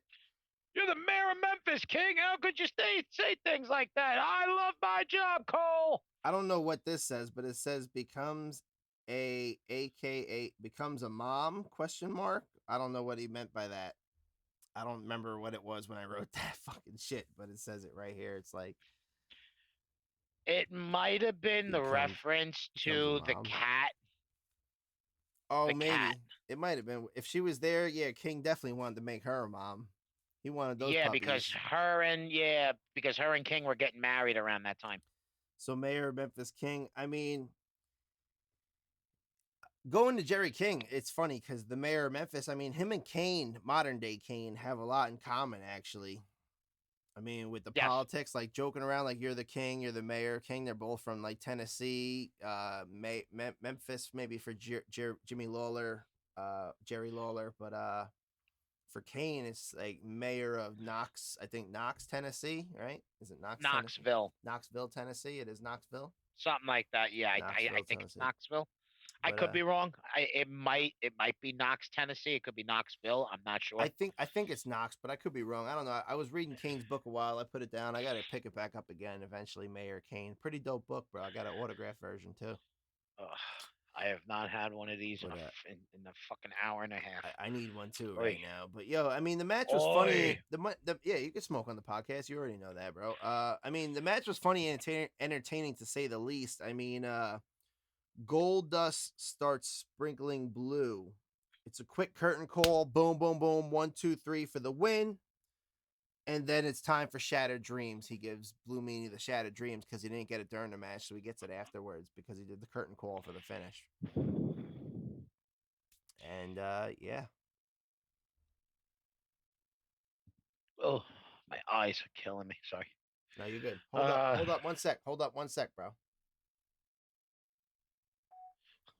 What was that? You talking about being the shit? We have Dookie stains in my drawers, but that means I'm the shit. Oh, those are John Cena bars. Word life. 2 tears in a bucket. So yeah, man. Booty hair, I'ma pluck it. Oh, Ball in through a brick. Penis average, size average, but she loved it. TikTok it. Yeah, Rise is fucking hysterical, bro. My guy Rise Hendricks. He is hysterical. I must have watched his videos about like a dozen times. My favorite one is the fucking J. Cole one where it's the whisper song where he's just whispering and everything. I showed that to Matt. Matt died laughing in the car. That's my favorite one. It's the most funniest one out of all of them. Yo, the funniest shit was when you were sending me them and you were like, yo, check this dude out. I know my breath stinks, but I don't care. Yo, the funny thing was you were sending me them and you're like, yo, check this dude out. And you're like, oh, yeah, it's this dude Rise. And I was like, dude, I'm friends with him on Facebook. And you were like, what? And I was like, he got like 1 million followers now. I think he just passed his milestone for 1 million. But I've been friends with him before the pandemic. I don't know how I found him in a music group or some shit, and I was listening to his music. But yeah, bro, he's been blowing up on TikTok, and he does those fucking like crazy bars. He actually made a full song out of 2 videos. No, bro, he's a real rapper. A full song. Dude, he's a real rapper. Like he actually raps. I sent that over to my friend Greg. And I told Greg, I was like, yo, no joke. That's going to be the new style of rap in the next 5 years. It's just going to be a whole bunch of nonsense being, said. Bro, and he's like, oh, no, no, the way how Rise does it. Rap is, though. That's already what rap is, though, is bullshit now. Okay. But there's another video he does where he's got the really hardcore gangsters coming in and they're doing the really soft beats and everything. Oh my God, it's hysterical. His face, the faces he makes. Some of the ones he makes with his like baby too, like getting robbed for random shit, and it's like a dude comes in with a gun. He's like, funny. No, don't touch my baby, and he's like, give me that fucking bikini or some shit. Like he says some random shit. Like what? All right. His videos are hysterical. Every night before I go to bed, I watch him and I laugh my ass off. When are you getting on TikTok, bro? When are you getting on TikTok? Get on TikTok. Soon, hopefully. We're just creating an account. It's easy. I know. You can do all your little Trump speeches and shit, and give you a little preaching sessions and all that. Stop. Knock. Came to the bathroom to take a squat. Took a squat, a big squat. Oh, no. Feel a shit coming out slow. Stop. Nah. That's my butthole. Oh. It's a smelly one, though. All the drinking, all the beers. Meet me at... hop up in that Uber and meet me at the motel room. Love that you a cougar, so meet me at the motel room. I'm on a budget, so meet me at the motel room. He says something else, and he says, "Meet me at the hotel room." Meet and then me he at just the goes SmackDown motherfucking hotel, where you guarantee you will know your role, and if you don't think you do, then you will once I turn that shit sideways, stick it straight up your candy ass. What you think, kid? Mattress hard, we gonna make it work. Let me see that booty twerk. Oh, and after that, we'll hit those Wendy's and get that 4 for $4. Oh. Oh, let me touch your pinky toe. Oh, Hey. So I fuck. heard him say pinky toe, and I was like, yo, that sounds like a Tyler lyric right there. Something that Definitely not. Tyler would put at the end Definitely of not. his song. Never. Be like, Never. let me touch your pinky toe. Never. I would never do that. It sounded like one of your lyrics. Unless I'm touching her clitoris with my pinky toe and I'm like, you like foot massages? Uh, your booty telling me about your belly button. Like half of the songs that Bailey got a half of the butt though. videos. Bailey got a butt though, bro. Bailey got a bonky donkey Yeah, donkey donk. Be like, let me back that thing up you know, into the it's just stable. funny how he does his, how he does his songs. They're just so funny. Ugh. Little Yachty song, fucking Body Yachty, whatever it's called, whatever Yada it is. yada yada yada. Fuck, Yo, he does a yeah, lot of that dope. shit's funny. He does a lot of dope real music too, though. He's like a dope ass lyricist too. Like, I've actually seen his YouTube stuff, yeah, his go on. I actual was saying music. like go on Spotify or I Tidal. like his Like, actual music. he's a comedian, but like he's like kind of an entertainer all around. Like he's like a comedian, a rapper. Maybe he makes beats. I don't know, producer, whatever. A lot of it's good. It's good shit. It's definitely good shit. That's why I gotta get TikTok, TJ. You're on TJ next week as TJ Rhoden or TJ RoadStar, or just do RoadStar as your at. I want to get a fucking suit, get a wig, shave all this off, sit here just as the president, and then just start playing with things, like practical jokes and everything, and be like, "What's wrong with this?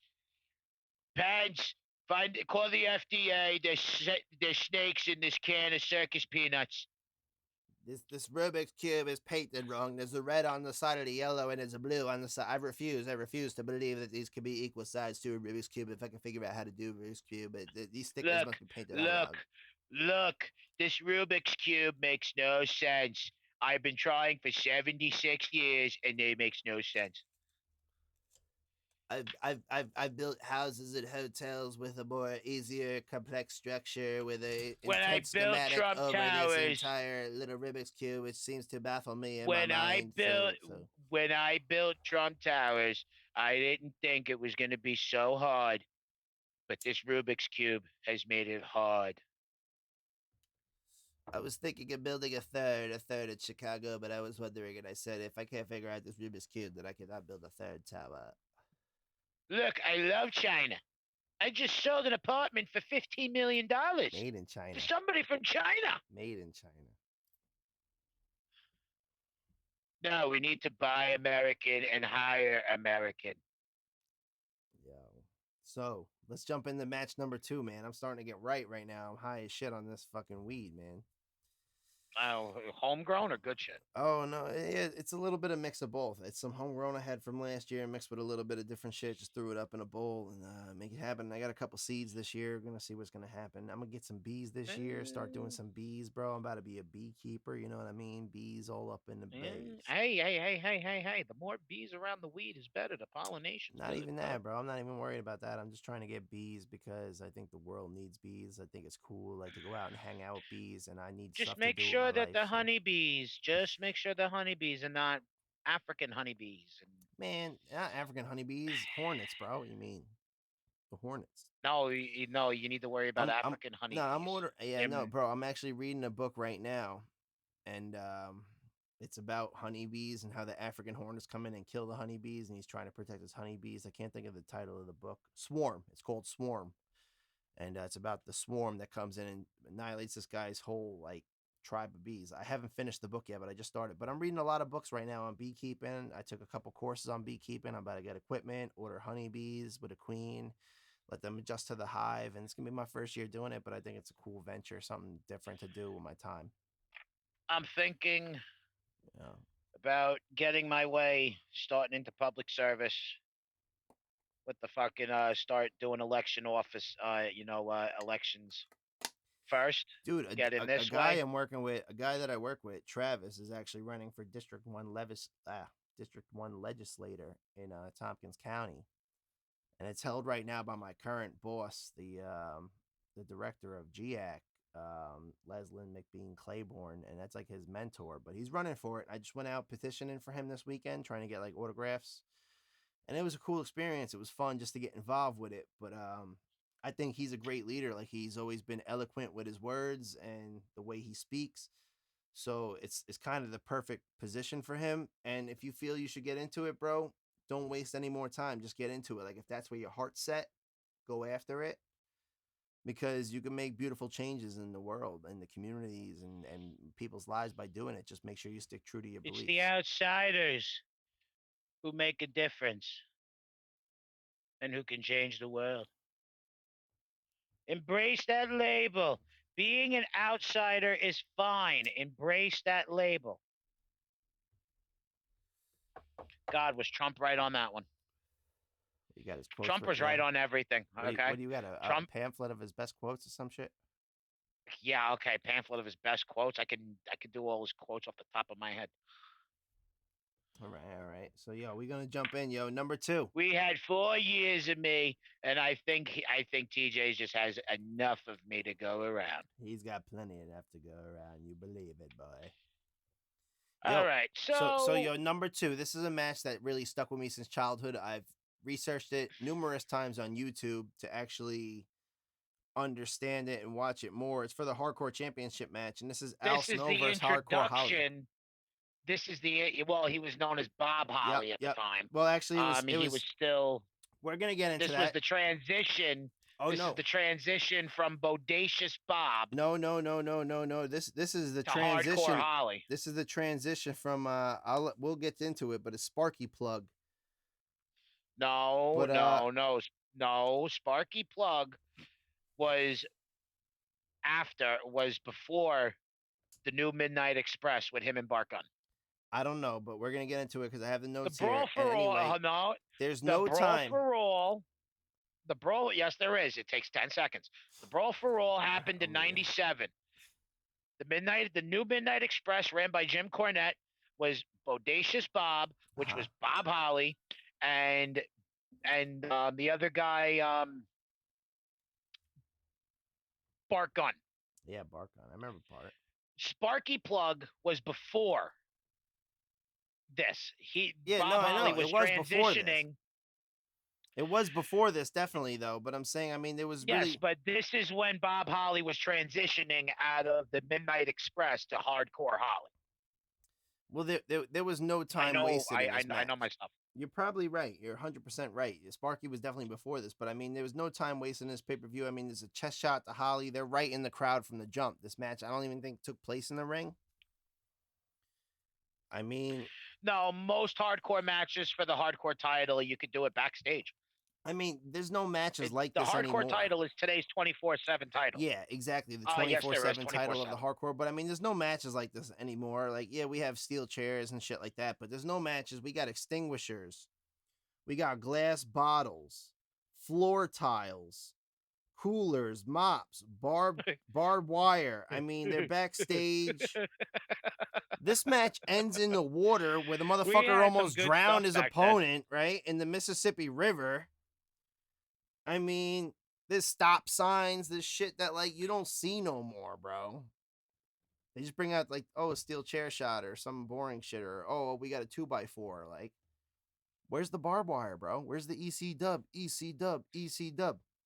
But this match was dope. I mean, it ended, he was wrapped in the fence in the Mississippi River, and then, like, later on, they came back, like, get me out of here. It was kind of funny, bro, but there was, like, cinder blocks thrown into 35-degree below water in the Mississippi River. I mean, this is a must rewatch for any hardcore fans, and I say this because it's so passionate to me that I remember watching this as a kid, and I've watched it on YouTube numerous times. This match was like one of my favorite matches actually ever, probably.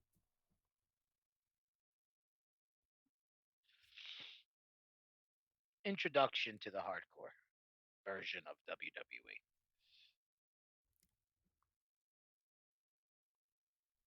And Hardcore Holly won. Oh yeah, well he wrapped Al Snow in the fence. He became your 1, 2, 3 can't escape. Yep. Fourth I hardcore. thought he hit him with the Alabama Slam. 4th hardcore champion ever, because this was still a very new title at the time. This is before the 24-hour stipulation was thrown on the hardcore title. Yes, it was. Now, I don't know. I don't remember if we had like a promo or I mean, like a backstage moment or something before this match, this, but I our thought. next match is Well, I thought this was where Holly was really shedding the Sparky Plug gimmick, and Hardcore Holly is born because he won the title, the Hardcore title. And I thought that's what King said was like, oh, this is a long way from Sparky Plug, so Hardcore Holly is born. Maybe, maybe not. But I mean, there's like the second was Road Dogg, the just third was Al Snow, the fourth was yeah, Hardcore Holly. yeah, So who was Bodacious the Bobby first because Hardcore the champion? That's Midnight my Express question. was Jim Cornette during WWE. Well, my question is, who was the first Hardcore champion? Because the second was Road Dogg, third was Al Snow, fourth was Hardcore Holly. Who was the first? Was it Mick Foley?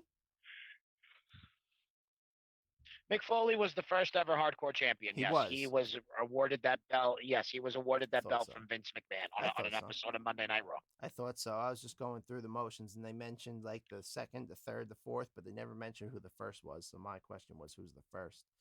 But Mick yeah, Foley was awarded it on an episode of Raw in 1998.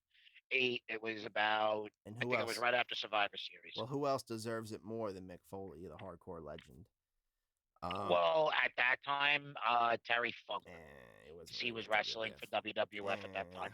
I'd go Mick Foley. Sorry over that. I do love Terry Funk. No respect, no disrespect to the Funk Look, family, let me tell you something. but If it wasn't for me and Mick Foley, Chainsaw there Charlie, would be no Charlie ECW. Chainsaw. What is it? Charlie Chainsaw, Chainsaw Charlie. Chainsaw Charlie.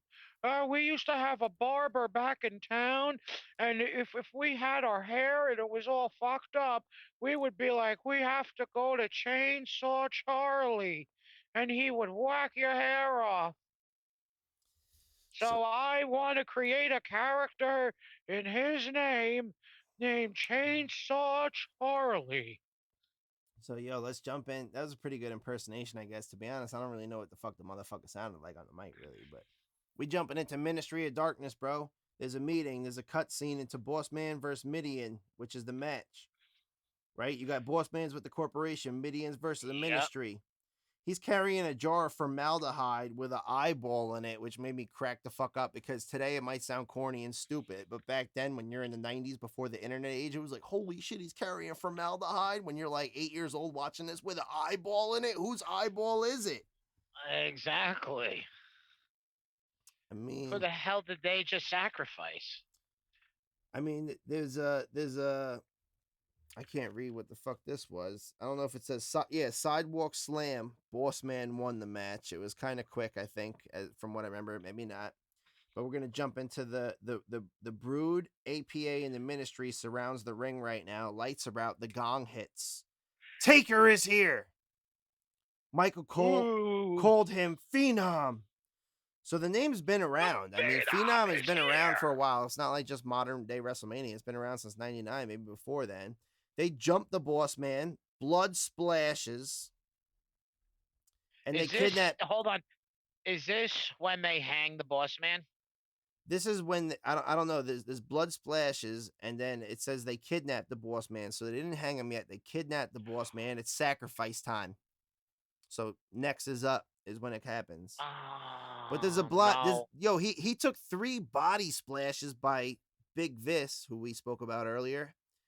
Yep. King Vis, King Vaughn. What else they called him? King Mabel. King Mabel, and I mean, it was sacrifice time. Like, you take 3 splashes by that guy, bro, and your life is over. Dudsville. So Dudsville. So fourth match, yo, tag team championship match. It's D'Lo and Mark Henry versus Jeff Jarrett and Owen Hart. D'Lo, Mark Henry got Ivory. Jeff and Owen with Deborah. My prediction, Jeff's wife at the time. My prediction was seeing a mini bra and panty match from the jump because of the way the vignettes and the rivalry paid out in the beginning of it. Vince Russo era could have happened. Earlier, Michael Cole said Henry's like a child with women, foreshadowing the event, in my opinion. So sexual chocolate. There's a figure 4, Jarrett on Hart, Jarrett and Hart. Jarrett got it on Henry and Hart with the win. So Angry Ivory rips Deb's top off mostly, and Ew. they cover those big puppies boobies, which were titties for kids who didn't know what Jimmy King loved most in the world. And yeah, that's that match. And then this is also another memorable match. We're just gonna speed through this because we could talk more shit at the end. Val Venus versus Ken Shamrock. There's a nice hold vignette. on. This is Ken's We sister. have Ken Shamrock's storyline sister, Ryan Shamrock, in Val. Yep, the first with flick, Val. the porno flick. I got it all written, brother. I'm all with it. With Val Penis. Oh, I mean Venus. Venus. Did I say Val Penis because he always stripped and rubbed his penis? And we just got demonetized. Thank you very much.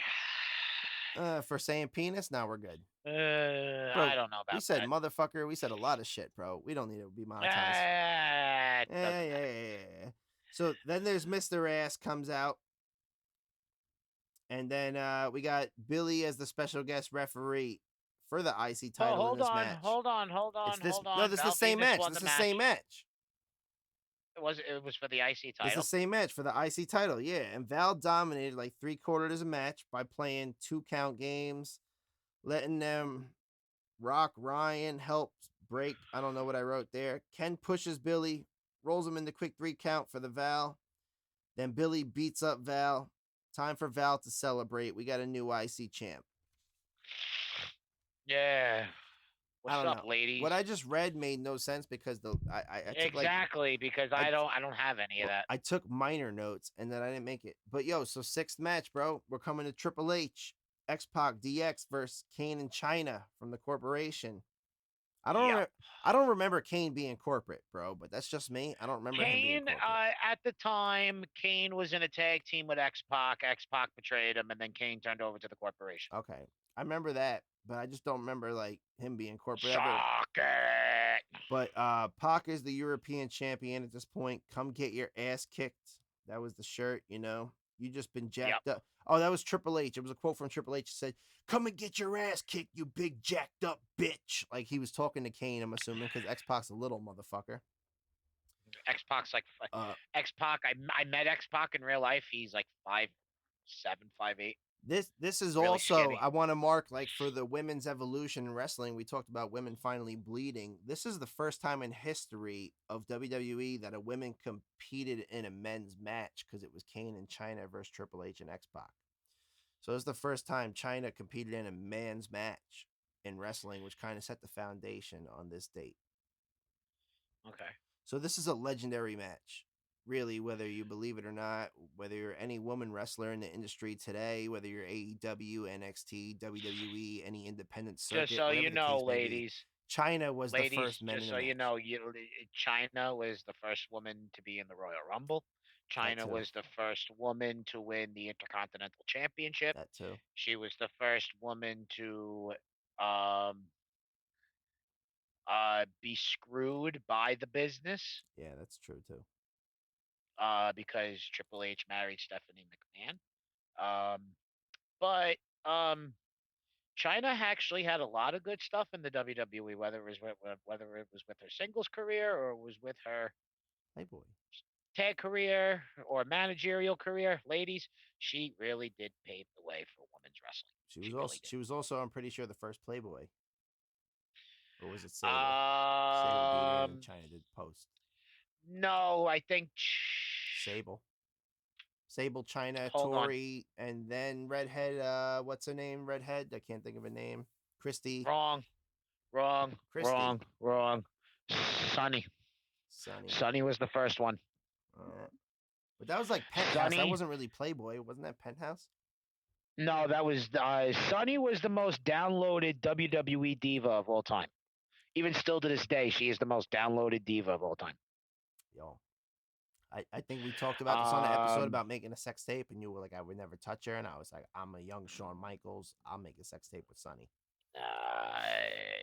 She slept with Dolph Ziggler for 7 hours, and she has it on her phone. That's fine. I don't care. She could have me on her phone for 12 hours. Fuck if I care. She's a slut. That's what I like. I wouldn't touch. And you see, she's my type of girl because she's chunky and everything, but she's not my type of woman because she's got drug issues. Yeah, and they're very, very well known. And there's a reason why that nobody would actually really want to be with her because No, the real reason why nobody really wants to be with her is because she's in and out of jail and she's got like 1,000 warrants out for her arrest. You know how many porn stars got 1,000 warrants out of the rest and out of jail, but they're hot as fuck. I'd still bang them. I love sluts. Hashtag I love sluts. Well, hashtag blonde is beautiful, but don't be a pillhead. That's a fact. So anyway, so back to the match. I mean, Shano's on commentary. China slamming Triple H which to me was equivalent to Hogan slamming Andre.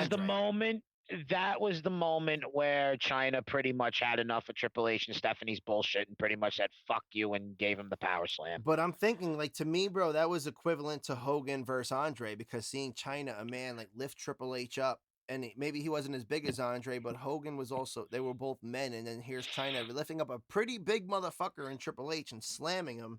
She also slammed Pac too. Triple H at the time, I think, was 230, 225, anywhere between 225 to 240 as a muscle weight. China, I think back then could bench press, I think, like 200 pounds. I mean, she slammed Pac too, but Triple H was the most impressive to me because that was just like Triple H is a lot bigger than X-Pac. I mean, Triple H. Well, X-Pac, he's about like 200, not really. Yeah, but not really, like he's like 225 pounds. But when you look at him today, yeah, he does look a little skinnier. He does look a little leaner, but he looks like he's about like 200 pounds. But I'm just saying, I'm not saying he doesn't look healthy. What I'm saying is the fact that like Triple H, China slammed X-Pac, but I feel like she was taller than X-Pac, so it didn't really look impressive to me.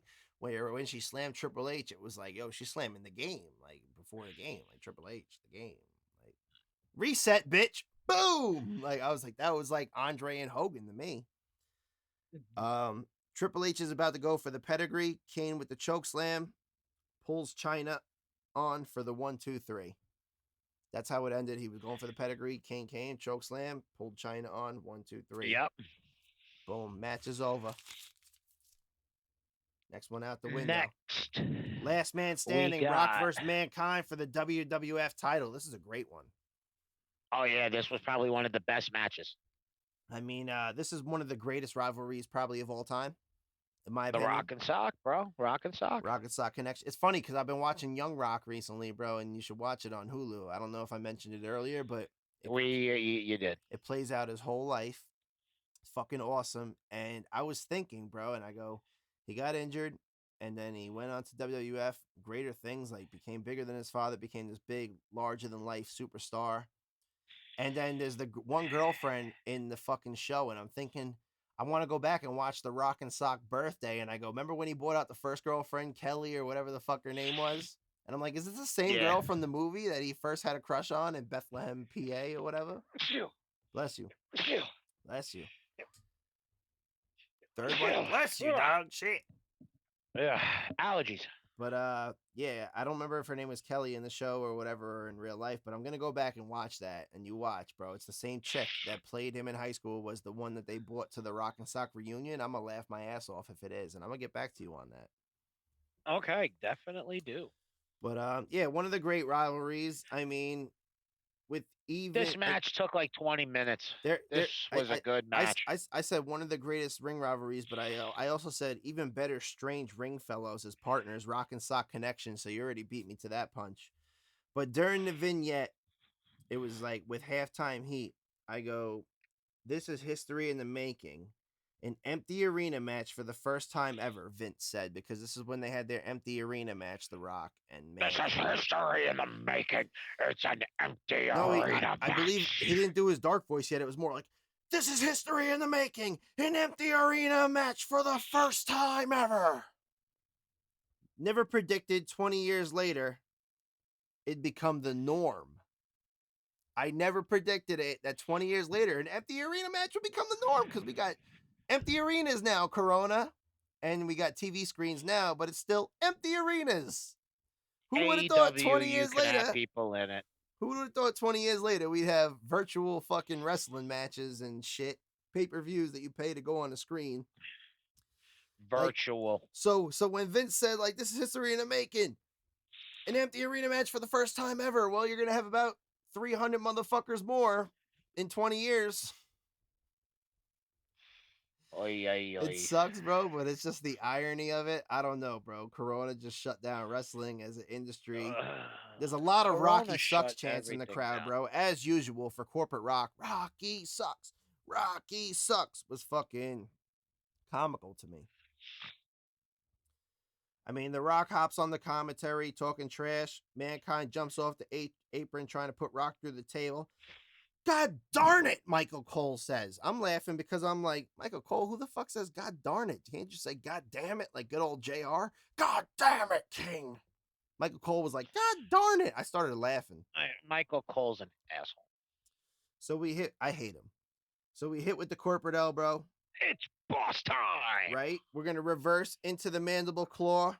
The ref's knocked out. Rock bottom. Double chair KO. Both for the 10 count. It's a draw. I did not see that coming at all. There's a BS chant. Bullshit. Bullshit. And I honestly thought that this was the I Quit match. I didn't think it was the last man standing match. no, until this I was the last rewatched it. man I was standing. like, And I just "Ooh." didn't see it going one man, both of them drawing. I saw one man come out on top of the other. I just didn't know how. Yeah. So we're on the main event, kid. Steel cage. Austin 316 versus Mr. Bitch Ass Vince McMahon. Billionaire Vince McMahon. Hey, if you want me to beat up Vince McMahon, give me a hell yeah. Hell yeah. If you want Austin 316 to whoop Vince McMahon's ass, then you give me a hell yeah. Hell yeah. Hell yeah. We're going to kick Vince McMahon's ass.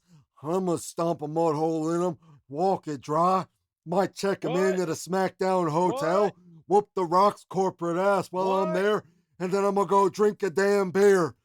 Because that's what I'll do. And that's the bottom line. Because Stone Cold said so. Said so. How did it go, kid? I think it went pretty well. All right, not too bad. So Vince won't get in the cage. Austin goes out to chase his ass. Vinny playing keep out. Austin drops down, twists his knee. I thought he was playing possum. What do you think? Vince knowing the game and knowing what a heel should be, he knows what he's doing. And Mr. McMahon smells blood, as predicted. They go in through the crowd. Vinny McMahon's through a table. Austin was shocked. Like, you crying, you crazy old bat. Like, it was almost like he was like, you crazy old bat. Like, old bastard. He didn't think Vince was going to do that. I'm pretty sure, like, he read it on his lips, too. Like, crazy old bastard, crazy old bitch, whatever. There's a scapegoat, a stretcher, all part of the show, I was thinking, after they started bringing it out for Vinny. Then they go, Stone Cold crashes the gurney. He opens up a classic can of whoop ass on the boss. Flips him the bird. Times the bird again. Got to go back in. Paul White's debut is when Paul White comes into WWE. He threw Steve through the cage. Austin lands on the floor. Austin 316 just whooped your ass. And you had a giant. He's not quite as ugly as Andre, but if he was, he'd look like my ass cheek on a Sunday after I just drank a whole 36-pack of beer, and then I took a dump in your driveway, and that's the bottom line, because Stone Cold said so. I don't know, just some silly shit, but... What you think, kid? What you thinking? You know what I'm thinking? I'm thinking of getting me a cold one, sitting down in the middle of this ring, and waiting until I get what I get, because Stone Cold gets what he gets. And that's the bottom line, because Stone Cold said so.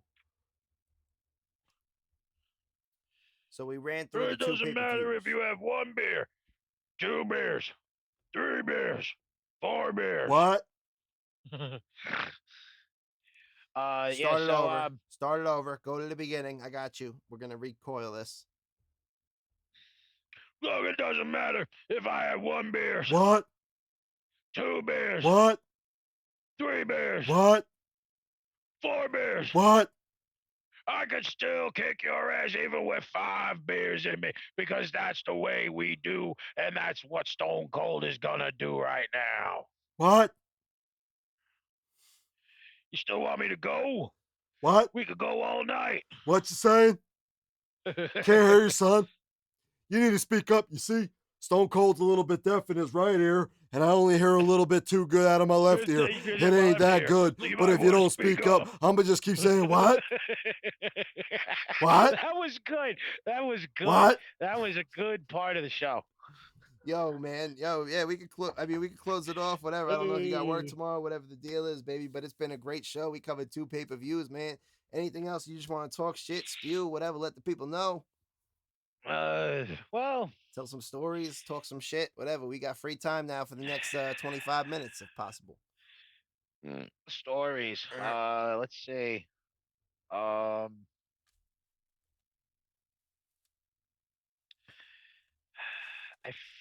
don't think I got any unless if I pull something from the television, but let's go down the Rolodex. Stories. You got to hit him with the Undertaker eyes, though, because you do the Rolodex, you're like, oh. Trying to think. Going through the Rolodex, guys. It's flipping.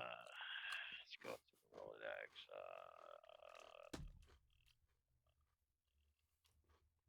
I'm eating some sugar cookies. These shits are banging. I'm trying to think. Some good stories.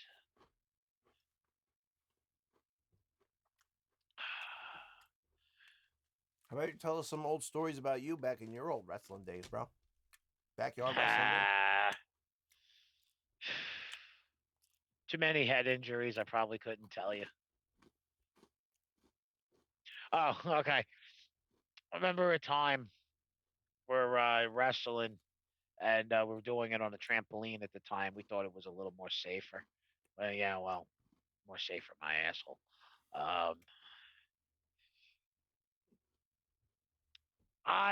Back then I was notorious for being a little bit of a unsafe professional. Plus also starting off and everything, things can always go wrong if you don't know how to properly do moves and stuff. Always.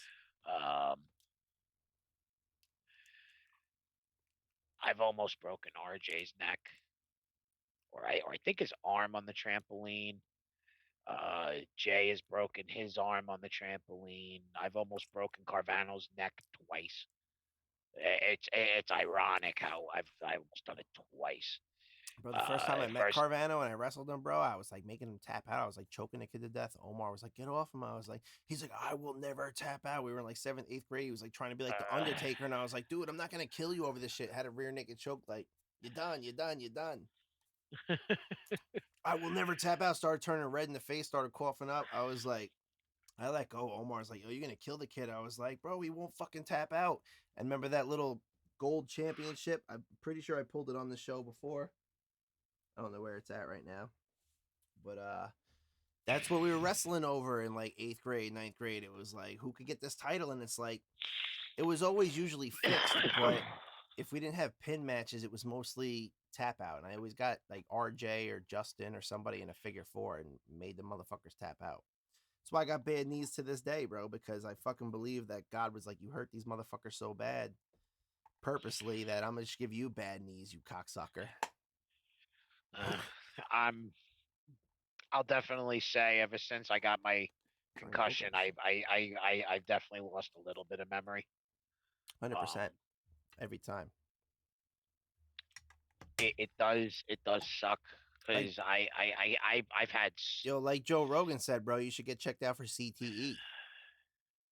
Whatever the fuck it's called. Yeah, it's called CTE. No, I'm totally fine. You never know though. I've had my X-rays, and when I go to get fucking teeth work done, I tell them, I've had a concussion before, so they try to make it quick and easy with the X-ray, with the teeth and everything, so they understand. Still, you never know. But yeah, so fucking the old independent wrestling days were fun as shit, though. Did I ever tell you? Did we talk about the ladder match I did with Eric and Anthony back in the day? I don't know. Estro, bro. I'm trying to remember. Eric and his little brother is Anthony. But like we were on the trampoline, bro, had the title hanging from a tree on the outside, or like you walk around the outside and then you got a ladder next to the trampoline, you climb up on the branch. Gotta get it, and like Eric, or maybe it was me, I don't remember. I feel like somebody drop kicked the ladder. It was only us three. I don't know if it was me or Eric. I thought it was me, but it could have been Eric. Like drop kicked the ladder through the net on the trampoline. Like drop kicked it, and the ladder went over, and there was a fence there with a nail hanging out that like sliced his hand a little bit. Just like, oh, and that was like the end of the ladder match. Like, all right, ladder match over. Ugh. Like a year ago, like I'm going through like Facebook memories, and it was a picture from like RCW from like way back in the day from like high school, and I don't remember the photo, and I posted it on Facebook, and I was like, wow, it was like the old wrestling days. Is like I don't remember what happened because I had blood like coming down my face and everything, and like the blood came from like right here and stuff. Like I got hit like right here. And I couldn't remember. I posted it on Facebook, and then like an hour later, after like all these comments, RJ comes in and he's like, "I remember that day you got fucking hit in the face with a traffic cone." And I was like, and then after that, it came back to me, and I was like, That's "Holy what it fucking was. shit!" It was like you're absolutely right. I even said in the Facebook comments, I was like, "Yo," I was like, I couldn't remember that. Too many hits to the head. There's a clear indication. Too many fucking hits to the head. Bro, a lot of that shit, though. I mean, like, even though it's a traffic cone, like with the end part of that shit, bro, you swing that shit, it's like the speed versus the velocity. That could like knock you out. That Oh could fuck yeah, you up. including the fucking Anything could fuck fat you up. fucking square bottom. Square bottom? Oh fuck that. Yeah, I'm saying That's that's what I'm exactly saying. That hard what I rubber got on the hit with. bottom, like you're swinging it from the cone like it's a bat. That rubber, bro, No, fucking speed versus. if I remember this correctly, I think in the middle of the match it was me versus RJ, or I think it was a Royal Rumble. Um, my memory's starting to come back to me. Let me see. Uh, First four Rumbles that we had, I lost all four. I didn't start. I then the fifth Rumble we had, I made it to the final four, and then I made it to the final two at like Royal, like the eighth Royal Rumble. So I'm trying to think. Yeah, I think it was when I remember one of the Rumbles, I made it down to the final two. And I don't remember if it was me or RJ or me or Justin or me or Holcomb. I don't remember. Holcomb, haven't heard that name in a while. I don't remember too vividly, but I'm going to say it's one of those four guys. It came down to the final two, and it was for the championship. I can't remember who it was. I'm going to say that match came down to me and RJ. Holcomb at the end, Holcomb. Yeah. but I have to, if I remember correctly, I think in the middle of the match, yeah, the final four came down to me, RJ, Holcomb, and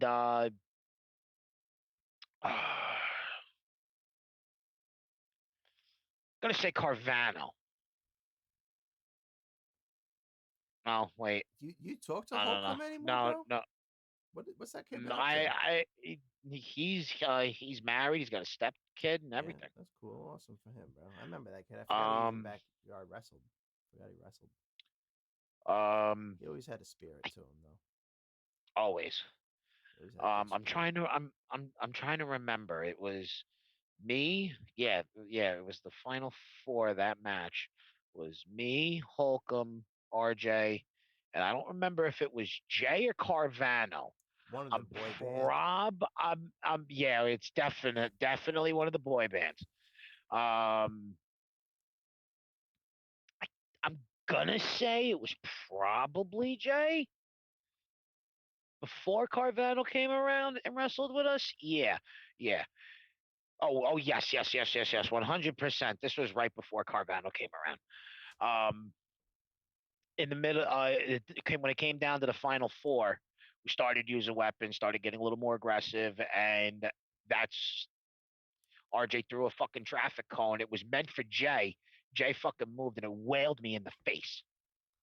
Fucking crazy. Yes, 100%. And if RJ, if you watch this, and my recollection is correct, I would definitely love to have you back it up because I believe I'm correct on that. Dude, I want to get the boy band on a fucking podcast eventually anyway, so maybe we'll just do like an entire group. We'll just get us all on there, just talk shit about wrestling, pick a pay-per-view, review it, and then just talk about random shit for the next hour or whatever.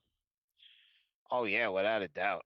Even Yeah. though I haven't talked to RJ, Jay, and Carvana like that. I haven't really spoke to them A like while. that recently, besides a message saying I want to get you guys on a wrestling podcast. I wanted them to be on the first wrestling podcast. Didn't work out that way. But everybody had different schedules, and then I see recently that RJ and Jay are returning as different gimmicks now. They're a duo still, a tag team, but I don't know if the boy band broke up, if Carvano fell out. I just was like, oh, they got different accounts now on Twitter, so maybe they're going a different direction with their career. And They got cameos and shit like that. Yeah. Like It's dope, I'm though. gonna be honest. You could I do that know too, though. It's dope. yeah, but It's dope. I'm gonna be honest. I'm gonna be honest. You know, like and I had the dream to where I thought I would become a professional wrestler, do the WWE life, you know, travel the road, travel the country, travel the world, the whole nine yards. Yeah.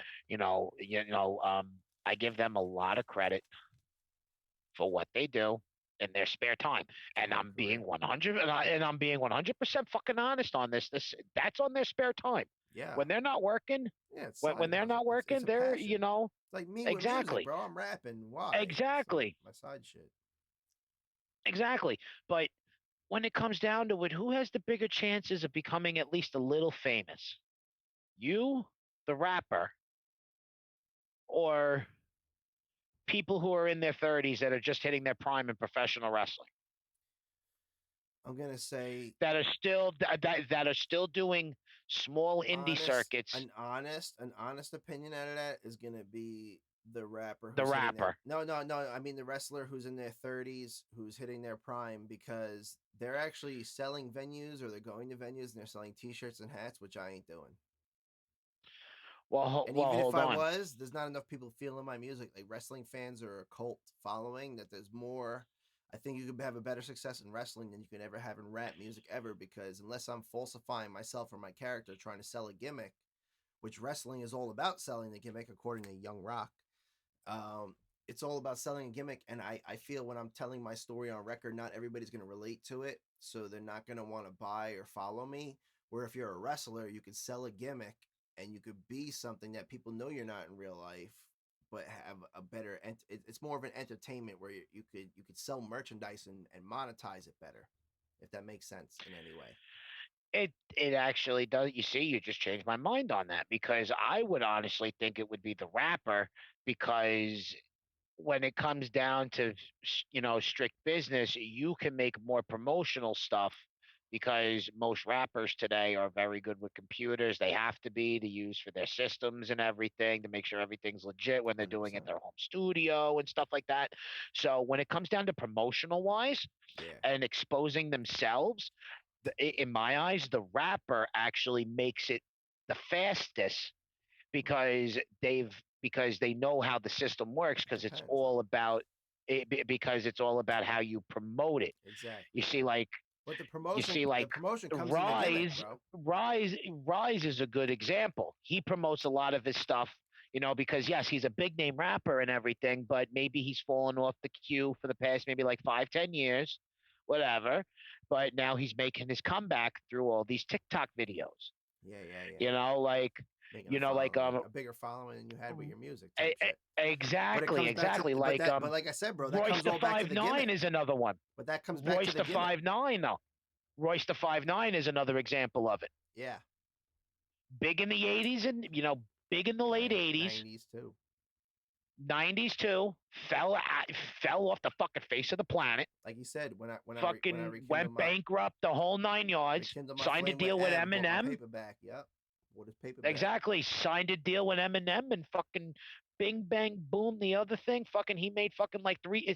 I think if I'm correct, when he signed with Eminem, I think his bank account had like $3 million after he signed with Eminem. His bank account was loaded. Yeah, but All his debts paid off, the whole nine said yards. it on Bad and Evil. I forget what song it was, but he said when I got with Marshall, like made my paper get back up or some shit. Like I forget the bar. Yeah. But he said like when I reunited with Marshall, got my paper back up, like, and that's because it's your people that he's putting you back on. Even if y'all had a little fallout, you're still as people. Like people, as people, we all have fallouts. Me and you, D12, bro. Yeah, I'm saying me and you have had fallouts in the past. Me and Omar had fallouts. Me and Rick, everybody has fallouts, but it's a matter of how strong is the brotherly bond that you're gonna always not to let that little bullshit sacrifice an entire lifetime of memories and an entire friendship over a little bit of bullshit, you know. Exactly. And, the only reason why that I really don't talk to RJ, Jay, and Carvana like that is because they, I, I have a different outlook on my life and how I want to hang out with certain people and be and the whole nine yards.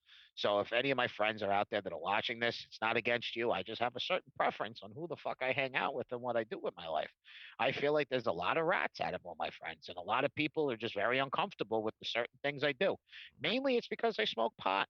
A lot of people accept that. And you know what? A lot of I people could don't. fucking care less. I could care less. Guess what? The same people that don't like pot are the people that are drinking like fucking crazy. And guess what? You guys cause more accidents than anybody else on the fucking planet. Guilty. Marijuana's never killed Not anybody. drinking and driving, but Ugh. yeah, no, I know, I hear you. It's true. It's true. But there's another debate that they throw out there. Oh, well, smoking weed could cause cancer. If you're smoking a blunt, That's well, hold on. It's a little tricky. Are you smoking papers all the time? Are you smoking cigar yeah. Are you papers? smoking a pipe? Are you smoking a bong? pipe? Are you smoking a bong? Are you Hydroponics? Boogie oogie? exactly? Like, Boogie oogie? are you putting it in a pen? Like like a vaporizer. Like, are you dabbing and stuff like I that? was just Is gonna like say, are you there's a dabbing, lot of bro? Are you questions. dabbing? Yeah, you dabbing. So like a lot of questions come up with it. So it's like statistically and scientifically, alcohol kills more people than anything else on the planet besides heroin. Number two, there are more accidents with drunk drivers in the United States than there are people dying of heroin. That's number two. Number three, you're more likely to get liver cancer at 40 to 45 because of drinking problems if you've been drinking since 16, 17, because they change the ingredients every 5, 6 years. Yeah. Well, it's all the So, shit they're putting into it, for sure. okay, hold on. I'm gonna Maybe start not brewing my liver own cancer. beer. TJ, aside from bees, I'm gonna start brewing my own beer, just so you know. It's not gonna be no Austin 316 beer, but it's gonna have some good damn hops and some good shit inside of it, and it's gonna be all natural, organic, whatever you want to call it. Don't care if you blow it up your ass, if you drink it, if you puke it, drink it again, do it over, wake up, go to sleep, hungover, go up, breakfast for beer, beer for breakfast, whatever you want to call it. Now give me a hell yeah. Hell yeah. But yeah, I'm gonna do my own beer and shit. So, like, maybe not liver cancer, but definitely you'll have cirrhosis of the liver from drinking that long. Yeah, you might need a liver transplant. You could possibly get liver cancer. Scientifically, when it comes to alcohol, there are 1,000 different ways how it's bad for you. Anything can happen, bro. We never know. We just live life and we do what we do, and without knowing the consequences, Exactly. until the consequences hit, and we still don't understand the complexity behind it. So if you people just don't understand that this is my preference, this is what I like to do, and do I smoke a lot? Yes, I do. But guess what? Tree J Rhoden for a reason, right? Exactly. And plus also to deal with the amount of stupidity that I see in my life, it just fucking bothers the fuck out of me. It bothers the fuck out of me. It's like I'm gonna be 30 years old, and it's like there's friends of mine that are complete fucking idiots when it comes to life. Complete fucking idiots. And not for nothing. Half of you still live at home with mom and dad. Still a lot of A's in the world. Understandable. Understandable. The times are tough right now. Understandable. But take it from a guy who's on unemployment and can actually afford to keep a $1,400 a month apartment over his head and actually keep food on the table, keep the fucking car on the road, Anything's pay child possible. support, and do Child everything support? else. Yeah, I have a 7-year-old. What? Yeah, Since when? since 2014. That's when I moved up here, bro. I didn't know. You never told me. We didn't speak for like a year or two, but shit, I never knew. Yeah, God damn. TJ a daddy? Tree J daddy? Oh shit. been a I I've been guess a instead daddy of since Big Daddy V, it's 2014. gonna be Big Daddy Tree. So it's at 30 years old, I've experienced more stuff Yeah, in for my life sure. from being homeless 3 times, and busting from couch to couch, motel to motel. So I was able to have a roof over my own head. It got to a point where one point, yeah, I was sleeping on the streets for a little bit, Yeah, but it happens. I can say that I moved out of my mom's house when I was 18. Um, I may have not gotten my first car until about like 25, but you want to know something? I had my license since I was 17, which I can't say for most of my friends, because some of them refuse to drive because they're afraid of driving. Um, Same reason why they wouldn't have a silver spoon or a silver knife in their hand. RJ. Um, Hold up. Oh um, shit. Hold up. Hold up. Hold up 1 second. Don't do nothing. Don't do nothing. You ready?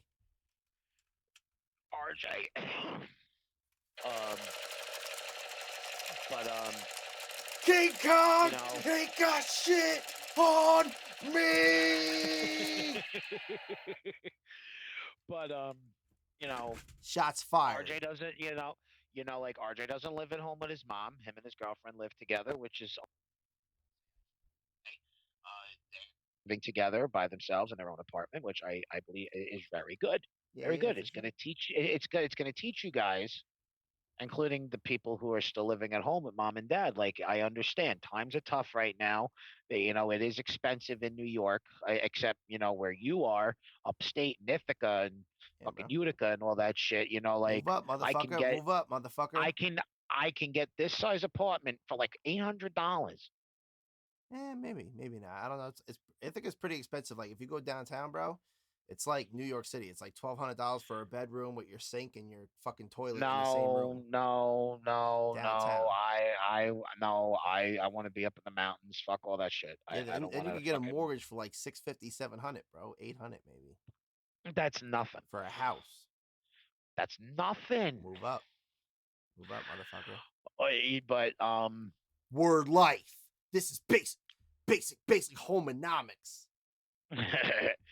but when it comes down to it, it's like I understand the times that we live in. Yes, times are a little rough right now because half of my friends decided to vote pervert into the office. You know, um, Yeah, I thought the Orange Man was great. I bought a we shirt know. that says Donald Trump matters, and it's an orange shirt that says Donald Trump matters on it. So I have a whole orange outfit. So people say Orange Man bad. No, Orange Man good because Donald Trump matters. Oh my god. You should Um, make shirts like that and sell them, motherfucker. uh, so Yo, so I kind of got on the adult wagon at 18. Maybe I got on that adult wagon about 12 years earlier than most of my friends. uh-huh. Um, Not saying it's a bad thing. Everybody, blooms at a different point in their life. Like it's more, see, I see it from my friend standpoints where it's like, no, it's more economical for me to be here because it saves me money and I'm able to save up more, this, that, the other thing. Okay, very good. But some of my friends don't pay fucking rent. Yeah. And it's like, well, wait a minute, you live at your parents' house for free and you work and everything. Uh-huh. It's like, oh, well, don't get me wrong, like I help with the food shop and this, that, but no, I don't pay rent. Never know until you know. was like, "Do you even know what rent is?" Like, of course I know what rent is. Okay, so what's gonna happen when you got to pay $1,000 rent Hold up. Yo, and one sec. and you only get 300 a week? Hold up. 1 second, bro. We're good. Um, you know, how are you going to be able to pay $1,000 a month rent when your job only pays you 300 and you work Monday through Saturday? Yeah. And that's what your job pays you, because when you get fucked with taxes, that's what Yeah. you bring home here in New York. Bro, you are raped in New York. I know. You don't gotta tell me, bro. I get So like $100+ taken out of my check. I'm like, are you kidding me? federal when I Every was week. working at It's when like I a was grand a working at month. WB Mason, when I was working at WB Mason, I was making 65-hour weeks. I was bringing home before taxes It's like $1.70, I think. $580. Yeah. After taxes and child support was taken out, I only had about $375 a week. Now my rent was 700 a month, and that was for a room. Yo, I'm not gonna lie, but right over All your right, so I right. had to manage that. He's gonna get mad. I had to manage that. I had to manage fucking car insurance, food, and everything else on top of that. You know how fucking hard that is? No, I don't. I can't say I do because I know the rest is hard, but the child support is a bonus I don't have to fulfill, luckily. I don't want to get into my child support thing on here. But All I have to say here's what I'm is gonna that every single time I get every single time I get brought to court and petition the court, I'm the one who walks away with everything going on my way, because I because don't make an ass of myself in the fucking courtroom. yeah, I bring all my paperwork. women tend to do that. I bring all my paperwork. I sit down and I'm clean clothes, the whole 9 yards. I smell good. I look good. The fucking judge is smiling at me. But He's when they come and styling, sit down and fucking walk in there, profiling, she's sitting there going, limousine driving, kiss stealing, wheeling dealing, son of a gun. "No, I'm just gonna make it like this. My ex and her family are ratchets. Yeah. End of story. They will show up to court with their fucking hair in a bun, with it's still in their pajamas. Yeah. Okay, so um, kind of shows you why that I get my way in court, because number one, I'm nothing but respectful to the judge. I don't speak out of turn, and I don't yell. I have never been held in contempt of court with the child support judge. Never. My ex's mom, however, has been held in contempt of court 3 times. Mm. So So when people sit there call me a deadbeat father, let me tell you something. They're the reason why I can't see my daughter, and that's the reason why I'm going to start going to a fucking big ass fucking number one, a paternity suit, because now I've been told several different things from a few of her friends that she might not be my daughter. So I am mm, going to ask for a paternity test. we're going on Uncle Phil. Uncle Phil. I want a paternity test because if she is not my daughter and she was screwing around while she was fucking me, And you gotta well then rebound all that cash. exactly everything I paid I want back. Mm-hmm.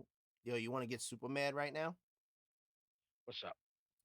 Right over your shoulder, you got your man Donald Trump hanging halfway off camera. I'm not gonna lie, looks like Uncle Joe giving a thumbs up. No, Oh, it there's doesn't. the hair. I see the hair now. Now it's not so much Uncle Joe. It was just a white man's face before, and since we're so mad at electing white people, Grandpa Joe? I figured let's elect an older white guy. Since we're sick of old white guys, let's select an older white guy. I don't know, but it looked like Oh him. yeah. Okay. Let's elect Grandpa Joe when we had Uncle Donnie, and Uncle He's a Donnie good was guy. great.